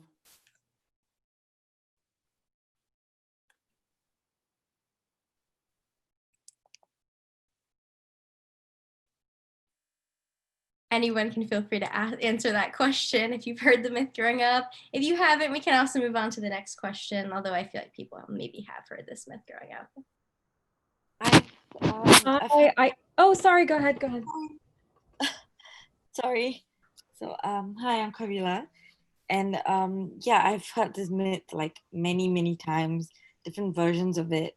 So, of course, like when you're growing up, it's always like Ravana is the bad guy, and there's Ram and there's Sita. But as I grew up, I kept listening to other versions, and I started to think that Ram is not that great either. So yeah, so that's me as an adult, where I think that yeah, like they're all not that great. But I really love the way it was presented today. And I think that there are not many versions where Ravanan is like truly the good guy, you know, like even when they're like kids, he's not that bad. It's always like, you know, they're both like meh. But in this version, it really showed Ravanan as the good guy with a good heart. And I really liked that. I really enjoyed it very much. Thank you. Hi, this is Tejal. I just wanted to say it's really interesting to see the story retold kind of as a capitalist story. It makes it feel really modern. I mean, of course, in addition to it being told as a queer story, which I loved, the banishment being like a corporate banishment is really interesting, and seeing it as a story about business and capitalist structures and family, it feels almost like it just feels really of this moment. I really appreciated that.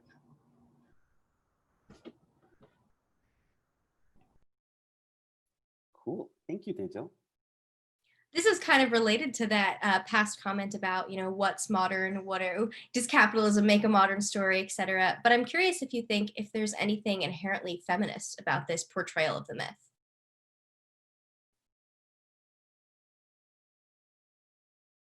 I'd like to say something as Sita. I wasn't familiar with this story growing up, unfortunately, but through like osmosis and Bollywood, I was able to get some. And then I read a little book about it. And I think it's incredibly empowering that Sita actually leaves Ram instead of staying in a situation where she is a beard. And has, you know, no power or ownership over her pleasure.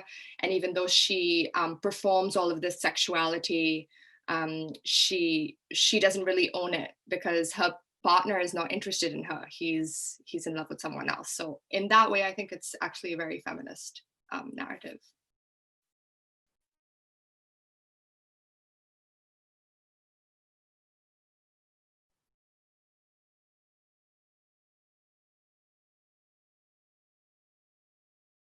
Anyone else? I mean, or like as so I just want to also give shout out to, because I know I've got a couple of Malaysian playwrights here who are awesome. This play is actually a work in progress that I'm working with 4 other amazing Malaysian playwrights, and we're working on different plays the whole of this year. This is my play that I'm working on. This is what I call draft 2.5. And there has been feedback as well that how there are certain bits that are not feminist. So if that comes up for you, I personally love to hear it as well. Bits that you thought were not. Sabina and I had like a long conversation on whether this play was actually feminist.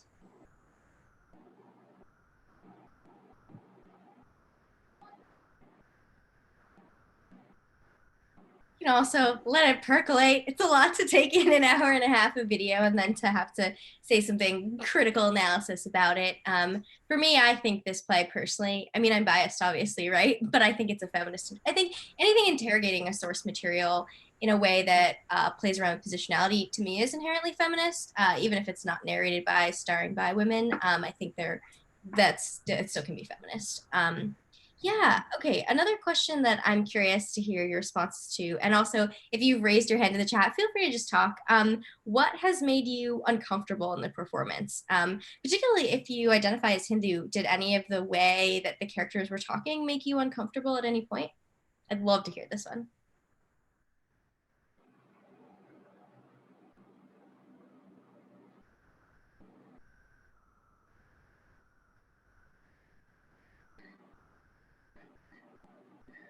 So I'm going to speak, and I'm speaking with my lights off. But there are a few things which I really loved. Firstly, Hindu mythology is very vast, and because thousands of people have written it, everyone is justified, like a good character, bad character. And in the same way, this had no one as good or bad. They were just humans. And in the end, that is what is forgotten when we bring religion into play, and then we create gods out of some people and devils out of some. So I love that part, that there's no one who is god or devil. And so thank you so much for that. And it didn't hurt Hindu sentimentality, because I've been reading off lately quite a lot about it, and Ram has been portrayed very heavily as, you know, the ultimate man, like how a man should be. And I have issues with them, but then it's also like the author's narrative, right? So I have issues with the author's narrative and not as a figure. And so that is something which I would want to share. And I'm so touched by this whole play, which I'll put that I would want to share it in India as well. So I'll get in touch with Dinesh. Half of my keys are not working on my keyboard, and I'm in such a dire state, so I'll just connect with you offline. But thank you so much for this. So thank you. Oh my God, yes. This play going to India is the dream. I feel like they'll burn effigies of me. May I share my response to the play? Sure. Sorry, I'm having some trouble with my video. My name is Chinta and I'm from Mumbai. It's interesting that you brought up the aspect of of Ramayana being played on national television, Doordarshan here. In fact, during the lockdown that started after the pandemic, Doordarshan started showing this show all over again for audiences at home to supposedly relive their childhood. And the fact that you're doing this now is so interesting to me, because I watched this first as a child, and now again when I'm in my 30s, thinking of this as an Indian story. And as I grew up, I learned more about various versions of the story in different countries, and watching Ramayana set in Malaysia was a fantastic experience for me.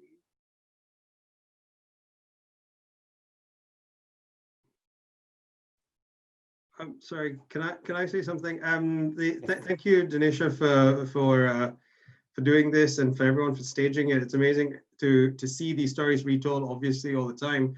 You asked about questions about made you uncomfortable around it. so much uncomfortable as I think, you know, as you're evolving the text, there's an interesting interplay about accommodation with people's sexual identity that you're almost already teasing out in the interactions, and so there's sort of idea that someone's sexuality is defined comes out. I don't know whether you're building that theme. I think that's important for, particularly when you're harking to something which is meant to be some sort of epic work of great sort of history and mythology and all this creation of what India and Hinduism is supposed to be. And I think it's an important thing to do, and leaving some of those things open about why is there this level of accommodation till that point. And also whether actually is he actually gay to begin with, which I think important. I don't know whether that would draw in more people into the piece, because casting the story as a gay story or a queer story, I mean, I think queer story is fine in the way that queer is understood, but often people don't understand queer in the broad sense when we take it further and further out of wider spaces. But I think keeping the element of accommodation, which you already are doing in the way that you present the characters of people's, and you know, who they admire, who they, you know, there's how the confusion between, not confusion, a relation between long-term relationships and all the fraternity that comes out, and how you play with that, it's really good. And I think it's really important, if particularly resonating with how South Asian communities need to think about their long-term relationships and their associations with those that are close to them. So I don't know how you're thinking about it, but leaving the things undefined might be a powerful thing, particularly given the context of work in Ramayana and things. Thanks. Awesome. Thanks, Pawan. Thanks, Chintan. Chintan, yes. So somebody's brought up something, Sabina, I'm just going to pull it out. Ravayana has mentioned something to be aware when we're talking about the language that Kai uses against Kaushalya, is there'll be critical and feminist themes in the play, particularly Kai using the words bitch and commenting on, Kaushalya using the words bitch and also commenting on weight. Pratima, can I throw that at you? I'm just like wondering how you feel about having to say those lines. I mean, I'll say this, like, I think it's like we as probably everyone in the Zoom chat is that I think there's like a difference between portraying characters as they are and being able to recognize that what they're saying is problematic. And like, I think what Kaushalya says is absolutely problematic, but like we shouldn't shirk away from the fact that that is what people say.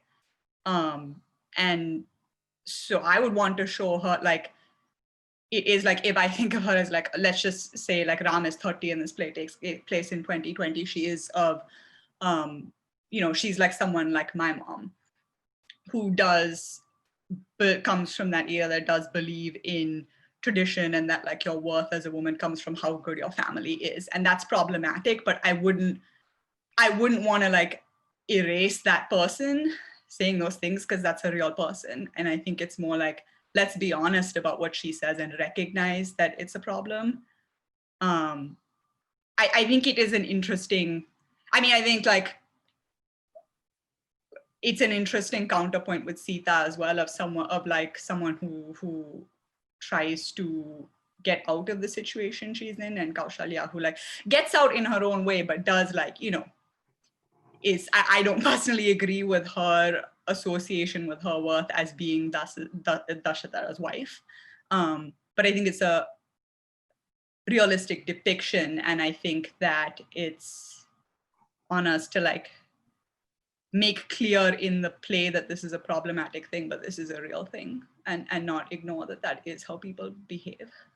Yeah, and I think to follow up on that, I think for me in particular, those lines also read as either anti-feminist or certainly like negative and problematic. I think that to me, the biggest line of Kaushalya's is when she comments on Rav getting so dark. That line, to me, I've seen recent diasporic Indian media, cough, cough, never have I ever, where they have kind of, you know, Islamophobic remarks throughout it. And they have the main character's mother saying these Islamophobic remarks. And then there isn't really like a commentary or an intersection where someone is like, and that's not okay. Or, yep, sure, this is condoned in society. And I feel like when my personal belief is like, if you're making these kind of remarks, there needs to be some kind of interaction between the remarks that you've made and a dialogue, whether, to me, I think that can be a discussion afterwards where we're like, what did we think of this color slang? Do we hear it a lot? Or maybe it's something that we don't hear a lot and it's kind of an antiquated belief. Or perhaps we do hear it a lot and in media we need to like immediately interrogate it, or interrogate it in a discussion afterwards. I don't think I don't think we need to like have representation that's like super shiny and only portraying the best aspects. Like, how can we interrogate things if we're not engaging with them in the play? But also I do think that like we as the actors in that scene, we were discussing like react to that, like have kind of a brusque reaction, like scrunch up your face. Like there are certain things you can do to indicate that your character doesn't like that line, or maybe does condone that line. But do you think what we did in that particular instance was enough? Should we have like interrupted the scene and dialogued about it? Should we have had a character interrupt Kushalia, or did you feel like subtlety is the approach? I'm curious about this one in particular.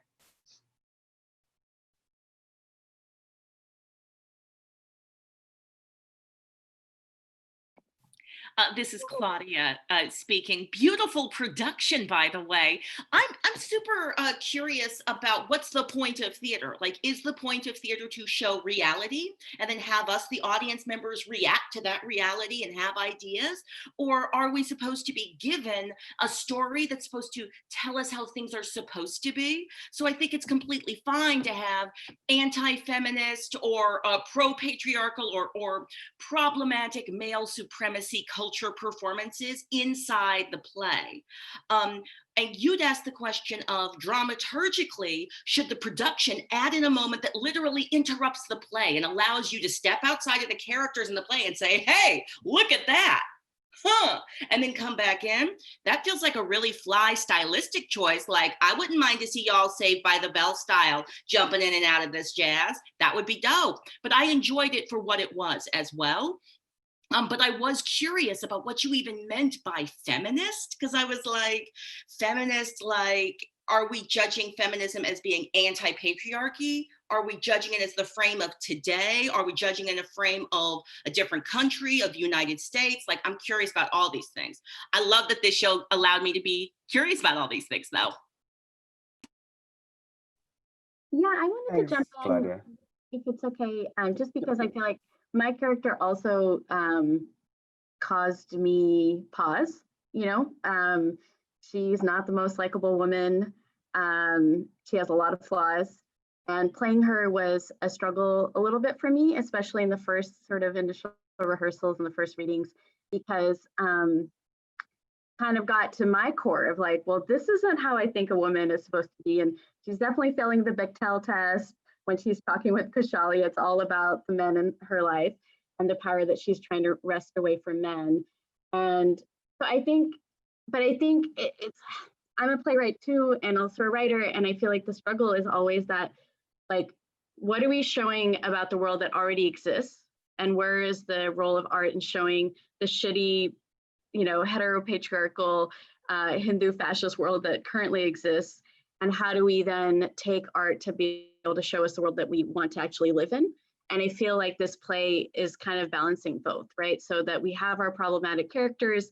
I'm really enjoying the comments, because I feel like a lot of things that we as a cast flagged and understood to be challenging and not necessarily our own personal politics in the rehearsing of it is coming out in the comments, and it's great.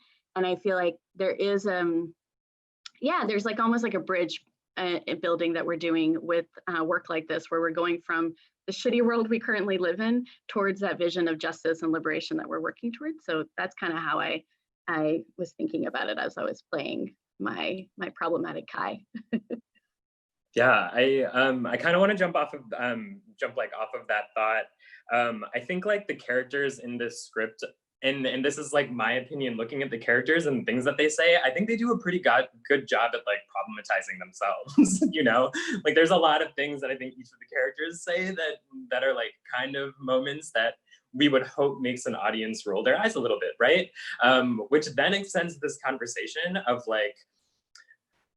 who is the audience that is meant to interact with this piece, right? Because that completely transforms whether things that, for example, like Auntie Kushalia says in this, whether that transforms into communities as in like reinstating pre-existing stereotypes or things that are happening, or if it creates a shift, right?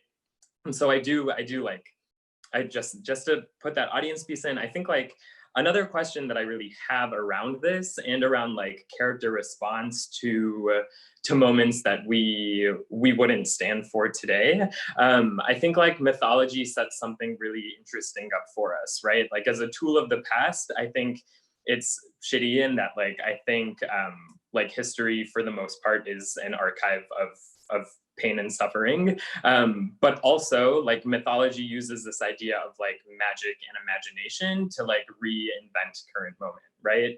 And so one of the things I've been interested thinking about like this piece and how it like things that might be able to move forward is like, how does that like magic mythology play today in the context of capitalism, which like at the time, like with like a time of like words like abolition and transformative justice being on like news screens for the first time in history, at least in the United States, like it really begs to ask, like, how does mythology actually play a part in like reinventing within the system, right? Or reimagining within the system, right? Like Rob's standard that he's going for in this play is like what I would consider like a contemporary urban gay standard of living, right? And I'm not gonna say whether I think that's like right or wrong of Ram to like try to live out and go for. But I do also wonder like what role does mythology have in like taking a character that's committed to a certain context of living and exploring what else is possible, right? And so to bring that back to those moments of like problematizing characters in the script, like I wonder if there's a way to incorporate more mythology into how it's responded to, right? Not in a way of going back, but just in a way of like reimagining circumstance. Yeah. I just wanted to say one more thing about the original comment at first.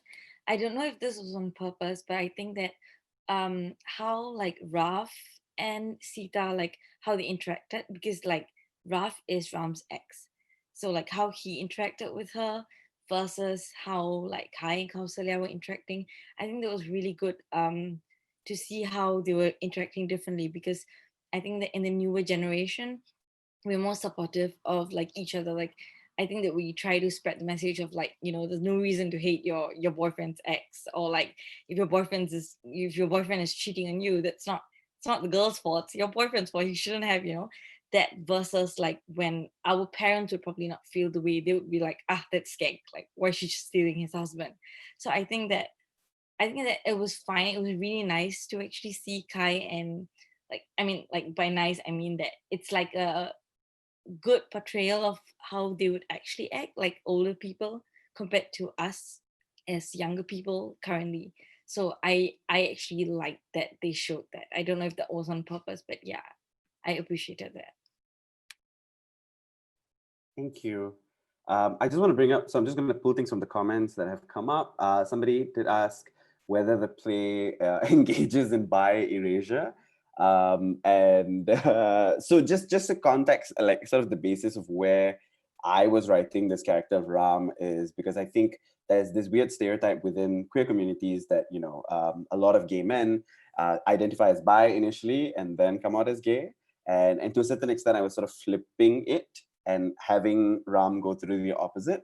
But at the same time, only the cast and crew, the cast are the only ones who know this. One of the questions I was exploring within this play, within my own identity, is this idea of what happens when a gay person comes out, does the whole public shebang, and then falls in love with a woman. And what that looks like, and the fluidity of sexuality and the fear, and sort of that was what I was playing with the design. But if anyone's got any thoughts on bi-erasure, please say that. We do have a lot of questions on circumcision, so we're going to come to that next.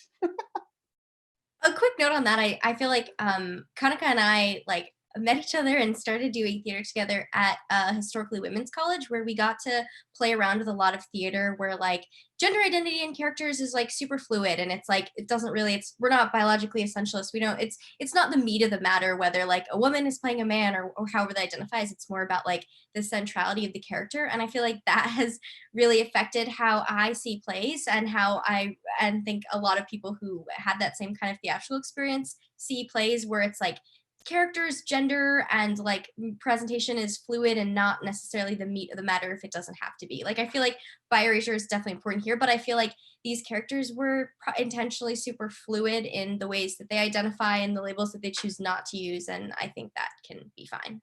it doesn't need to be super, super rigid in this, especially when we're speculating and creating a speculative fiction, particularly about a myth. Okay, let's do circumcision. So context for this is that the play is set in Malaysia, and while Malaysia is a Muslim majority country, there are multiple races here. And one of the things that always comes up, it's within our legality and all that, that when a non-Muslim marries a Muslim in Malaysia, they have to convert.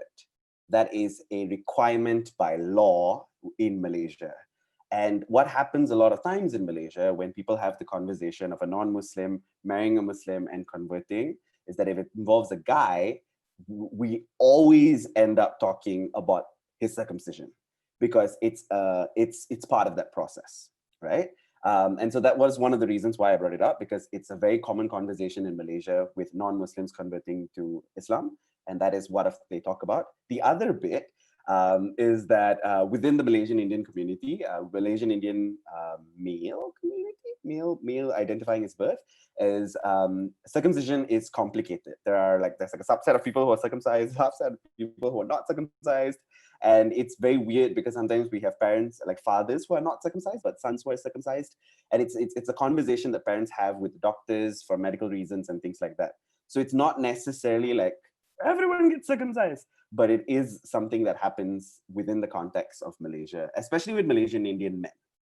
And that is why I felt it was very relevant for those two reasons to include circumcision as a conversation, because that is the first thing that always comes up to people's minds, especially with non-Muslim men marrying Muslim women in this case. I think it's interesting that has, okay, aside the fact that is like, pretty provocative, the idea of talking about circumcision in a play, I think it's interesting to note where people in the audience are marking something as like, oh, why was this like a thematic element? Because something that Dhinesha and I talked a lot about is what elements of this play translate from a Malaysian audience to perhaps a United States diaspora audience, whether that was like using the terminology of Lyft or Grab or Uber, which I saw a little bit in the chat, or, you interspersing the play with Malay and Tamil and Hindi.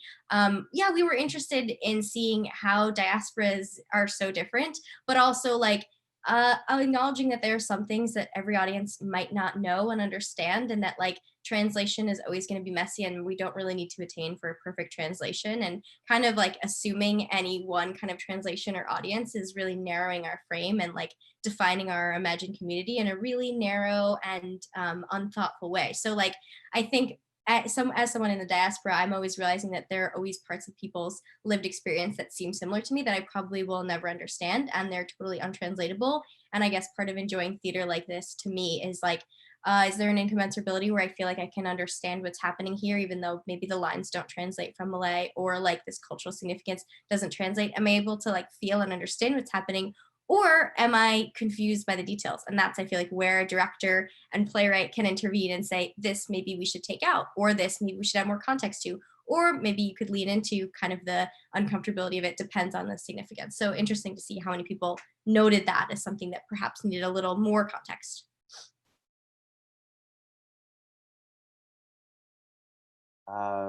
Yeah, feel free to throw questions to us, throw it in the comments. So somebody's asked the question.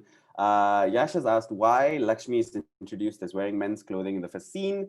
So context for that, Lakshmi in the original story is Lakshman, and in that original first scene, so Zoom messes it a little. I want to say the glory of that first scene. So the first scene in the original play is that all of the characters come dressed as if they are from the actual Ramayana myth. So everyone's dressed in royal wear, everyone's glammed up, everyone's dressed up, and there's a whole moment where we recognize the origin and then we bring it back to the present. And so the reason why Lakshmi comes out in male clothing is because in the original myth, it's Lakshmana instead of Lakshmi. But I chose to deliberately change the gender in this version because I wanted to showcase the relationship of a brother and sister as opposed to a brother and brother.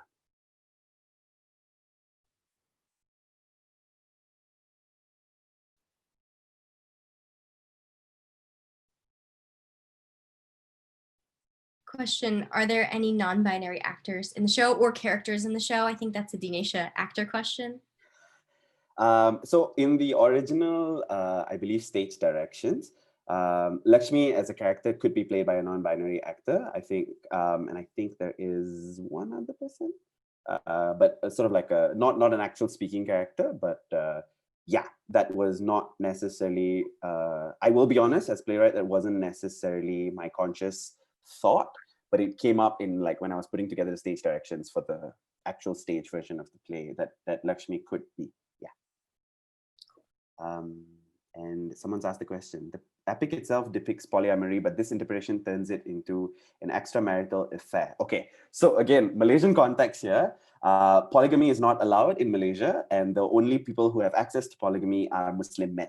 And so when I wrote Das as a character, the origins of that is that the first wife is Indian, the second wife is first wife is Malaysian Indian, second wife is Malaysian Chinese, and the third wife is Malay and Muslim. And so in my head, Das's character chose, so that was almost like a deliberate choice on Das's part, that if he chose to marry a Muslim woman this time around, he then has access to multiple wives. And so that was sort of the conscious choice with the character of Das, because polygamy is not allowed. And there was a period of time where it was, but that would mess with my timelines. So yeah, that's the reason why I chose to be extramarital affair. If I may, I just wanted to chime in with a comment that you just brought so much joy to me this morning. Like we're all stuck in quarantine and everything is crazy. And I just want to say that the way that you were able to interpret this myth and interrogate these themes, and just like the director interpretation, the writer interpretation, the actor interpretation, everything was so incredible and seamless. And I've watched a couple things on Zoom, and I've not seen anything that was, I think, stitched together so seamlessly. So I just wanted to commend everyone involved in this production, and just like, I'm so happy parsing out the themes right now, but I also just want to tell you how amazing you all are. So thank you very much. I just wanted to say that. That's my husband. Slightly biased. And I'm also like a crazy stage husband right now, and I'm so proud of Sita. So yes. Oh, I see. Somebody was going to say something. Yeah, hi, this is Nantini. I'm Lucky's mom.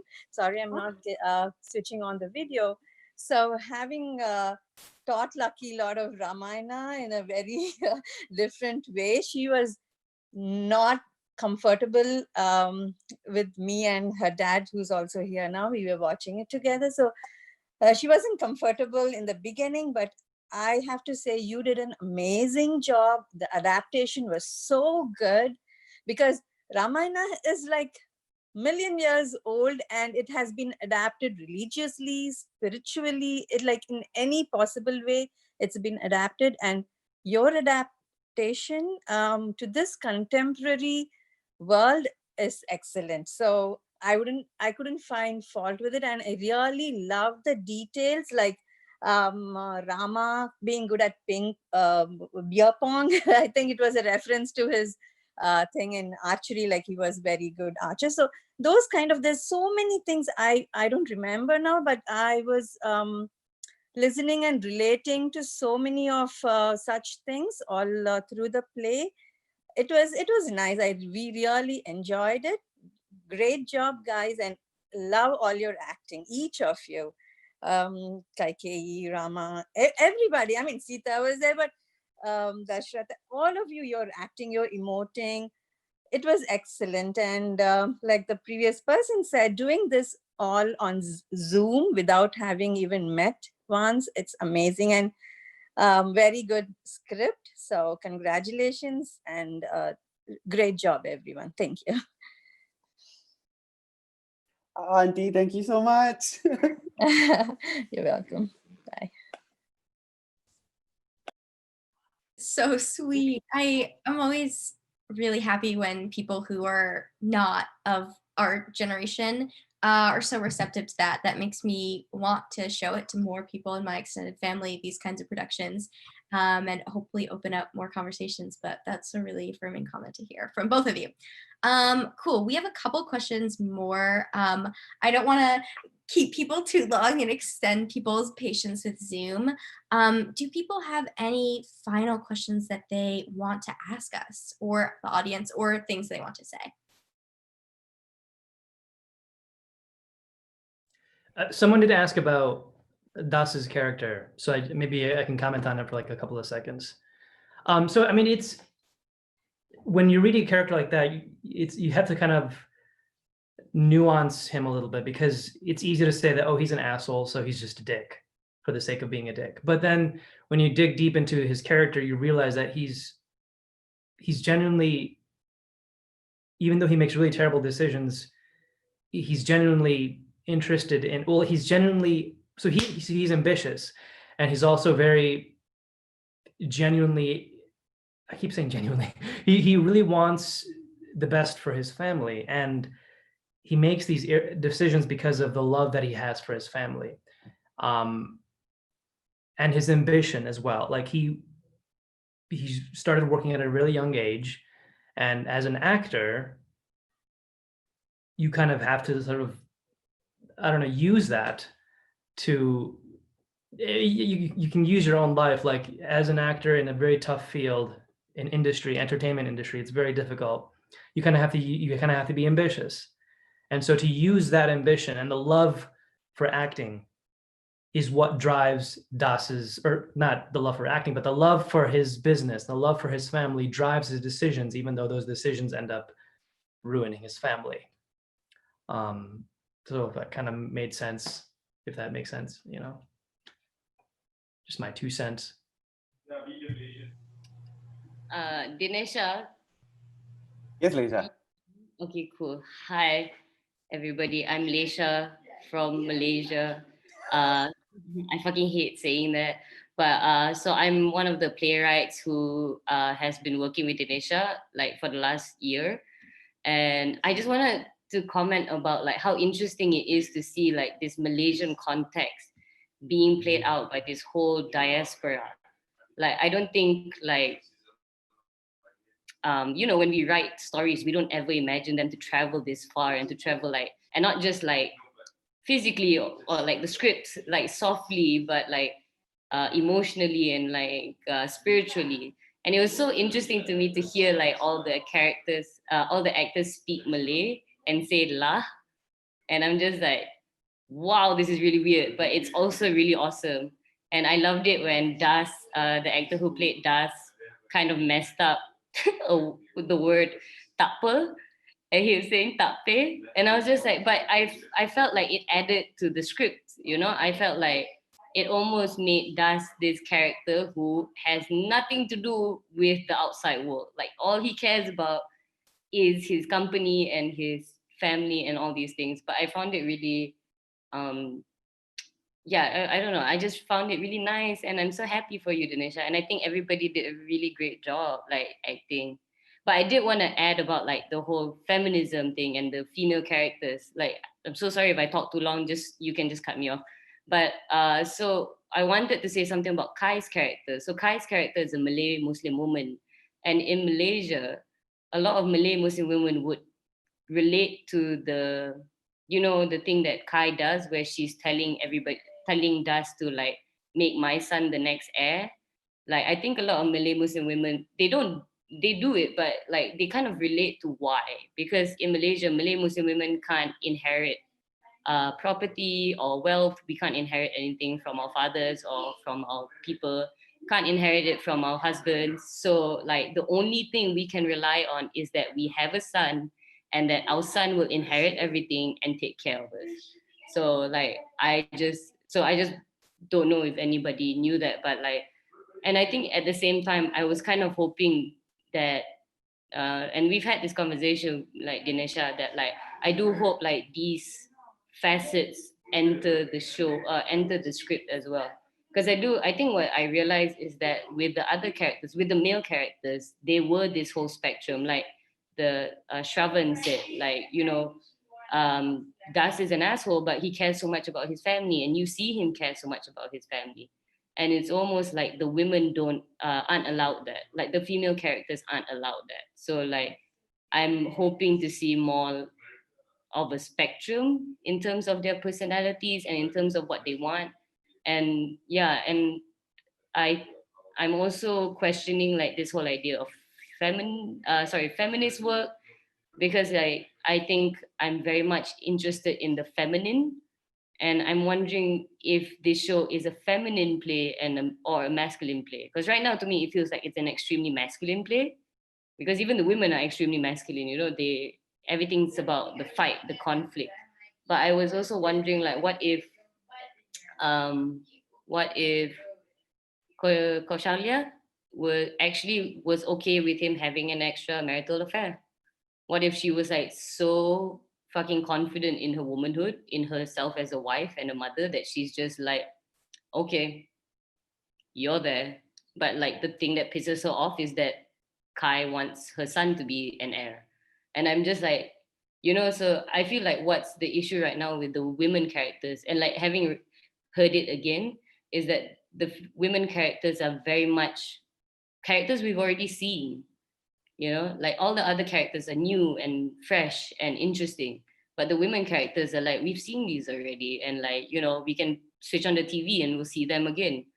And like, yeah, like, so yeah, like, you know, like there is that thing about showing reality, but like, what reality? Which reality? Yes. And I'm done. Thank you.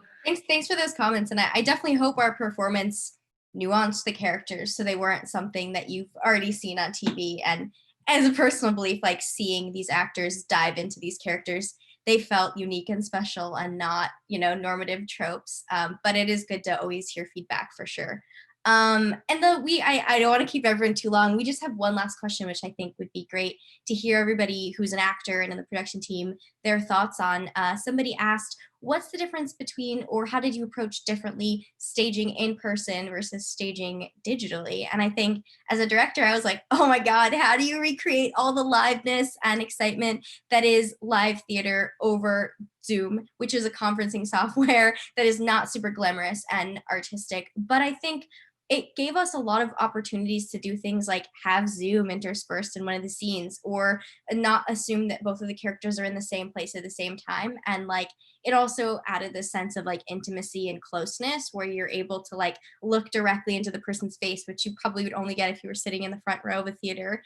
And so we did get a lot of extra additional things that we got to play around with, as well as the chat, where like anybody talking in the entire Zoom kind of had equal weight in the performance as any of the actors did, which was super exciting.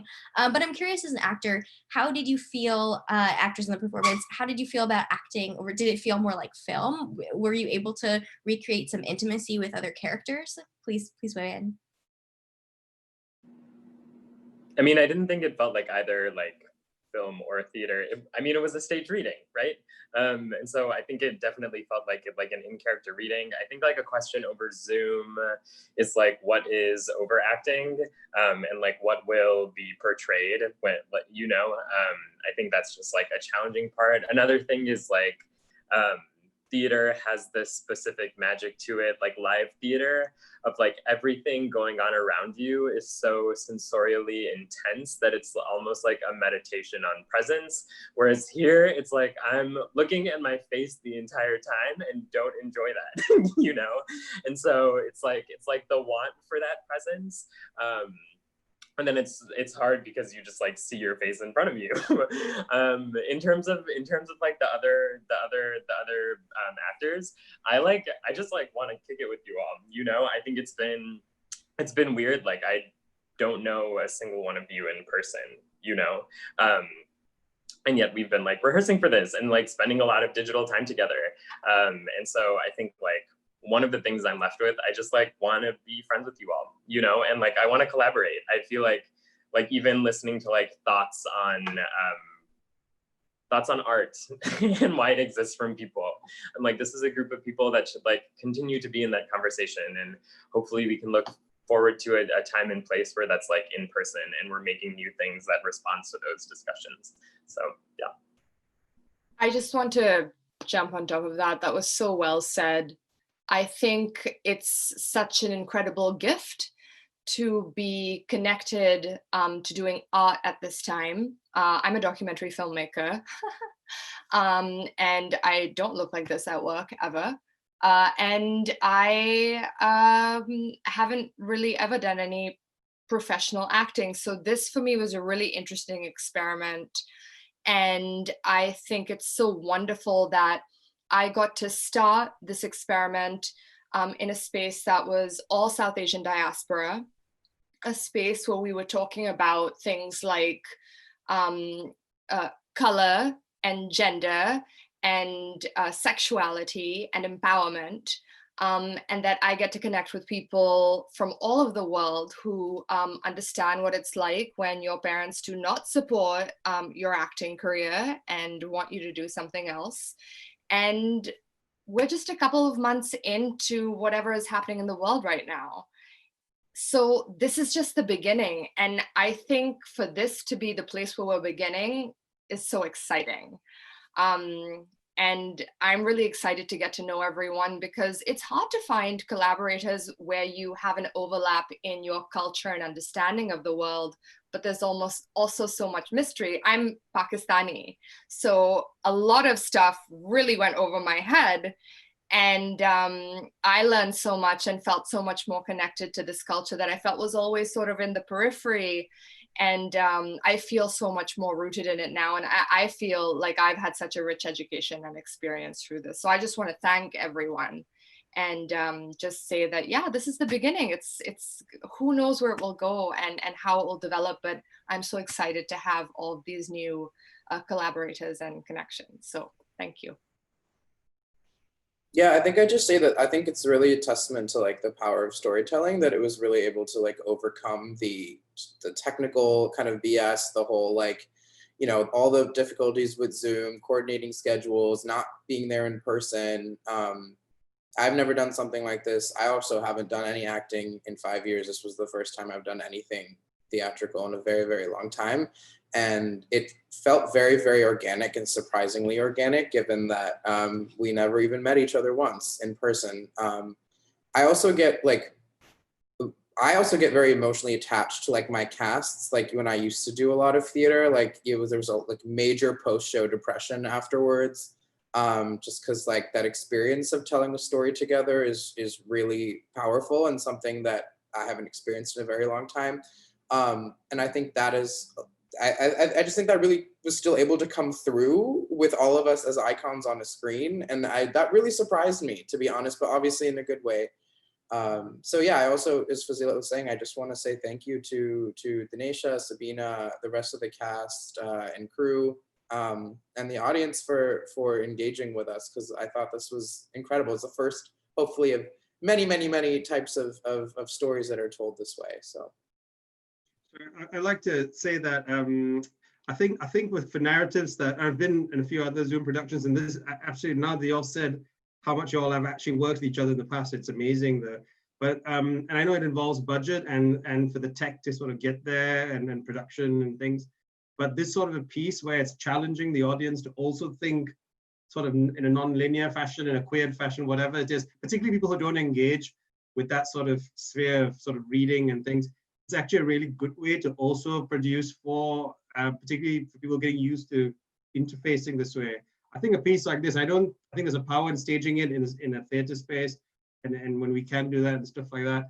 That's also definitely in how you all presented it, a strong way of creating a version that can be continually produced this way, because it makes people think out of the box just automatically because of the way you're producing and cueing people through the production. So thank you. I just wanted to add a couple of thoughts, because I definitely agree with what everyone has been sharing. So one thing is it does feel like between the pandemic and the uprising around Black Lives in the middle of the pandemic, just it feels that we're living through a really heightened emotional time, right? So I feel like part of why maybe Zoom works now when maybe it would not have worked a year ago. Let's say we had even just tried this a year ago, right? Just because we wanted to. I don't think it would have worked in the same way. I think we're living through such a heightened time where the stakes of everything feel higher. And so it makes theater in some ways like more alive, even when it's just pixels on a screen. And then the other thing though, simultaneously, I was really thinking about this when Leisha, you were speaking about whether or not this is a feminine or a masculine play, and that some of the emphasis on conflict in the storytelling felt like it made it more masculine. And I was reflecting both working on this play and another one, quick plug, another Fresh Lime Soda production is happening next week on the 24th. And both the director and the playwright for that are on this Zoom right now, so do check that out. All That Matters next Friday. But one thing that struck me for both the characters I'm playing for this one and next is that it's like conflict has to be at the center because subtlety doesn't really work on Zoom. So if I just kind of look at you, it doesn't work. Like there has to be some level of conflict. And I feel like some of that live theater stuff where little subtle things that happen like don't really, would come across on Zoom, it doesn't. So I've been reflecting on like, how do we create Zoom theater that also allows for a little subtlety and not only just conflict. Anyway, that was one thing I was thinking about in preparing for this. I'll just say on a very practical note, the one thing that is just different is that when I look to camera, I'm looking at the audience members. And I think that just makes certain things a lot more intimate in a way which feels natural in a Zoom environment, but like on stage, you wouldn't necessarily turn and look directly to an audience member and say that, but that just ends up happening for certain lines because it's all going through this, in my case, laptop camera. So, you know, when Kaushalya is yelling at Kai or threatening her, just kind of doing it to the people who are watching as well, I think. And that's just a new thing that doesn't really happen in film. Like the fourth wall is broken so rarely and doesn't really happen that much in theater productions either. My face hurts from smiling so much from all these comments, for sure. Hate to wrap up this session, but also, really? Yep. No, I was okay, just, no, I love the technological lag. Definitely a choice that we made. Just wanted to say thank you again for coming to this performance, and thank you for being so generous in your discussion remarks and in the chat. And get ready for more productions. Feel free to join our email list and follow us on socials because we have so many more plays and, you know, involving these actors. So really excited to keep up the dialogue and artistry together. Yeah. So I just want to add something to what Kai said. So what Debbie said, Kai. Sorry, what I was like, Kai? Sorry, so no, what Debbie said is that, yes, the thing we also have to acknowledge how a lot of times when we talk about theater, how much it centers the West and how it always centers US, especially New York City, and how that sort of throws everyone else who's outside of the US. And the only reason I, as a Malaysian Indian playwright, is even able to have this conversation and send this play to Freshnheim is because of the pandemic, because power structures have broken, because sometimes for those of us in the East, I don't know why we have West and East in the first place, but anyone who's on this side, especially in Southeast Asia, is the fact that we don't get centered, right? And we are, and we're sort of stuck in that limbo sometimes. Just like how my internet may be stuck now.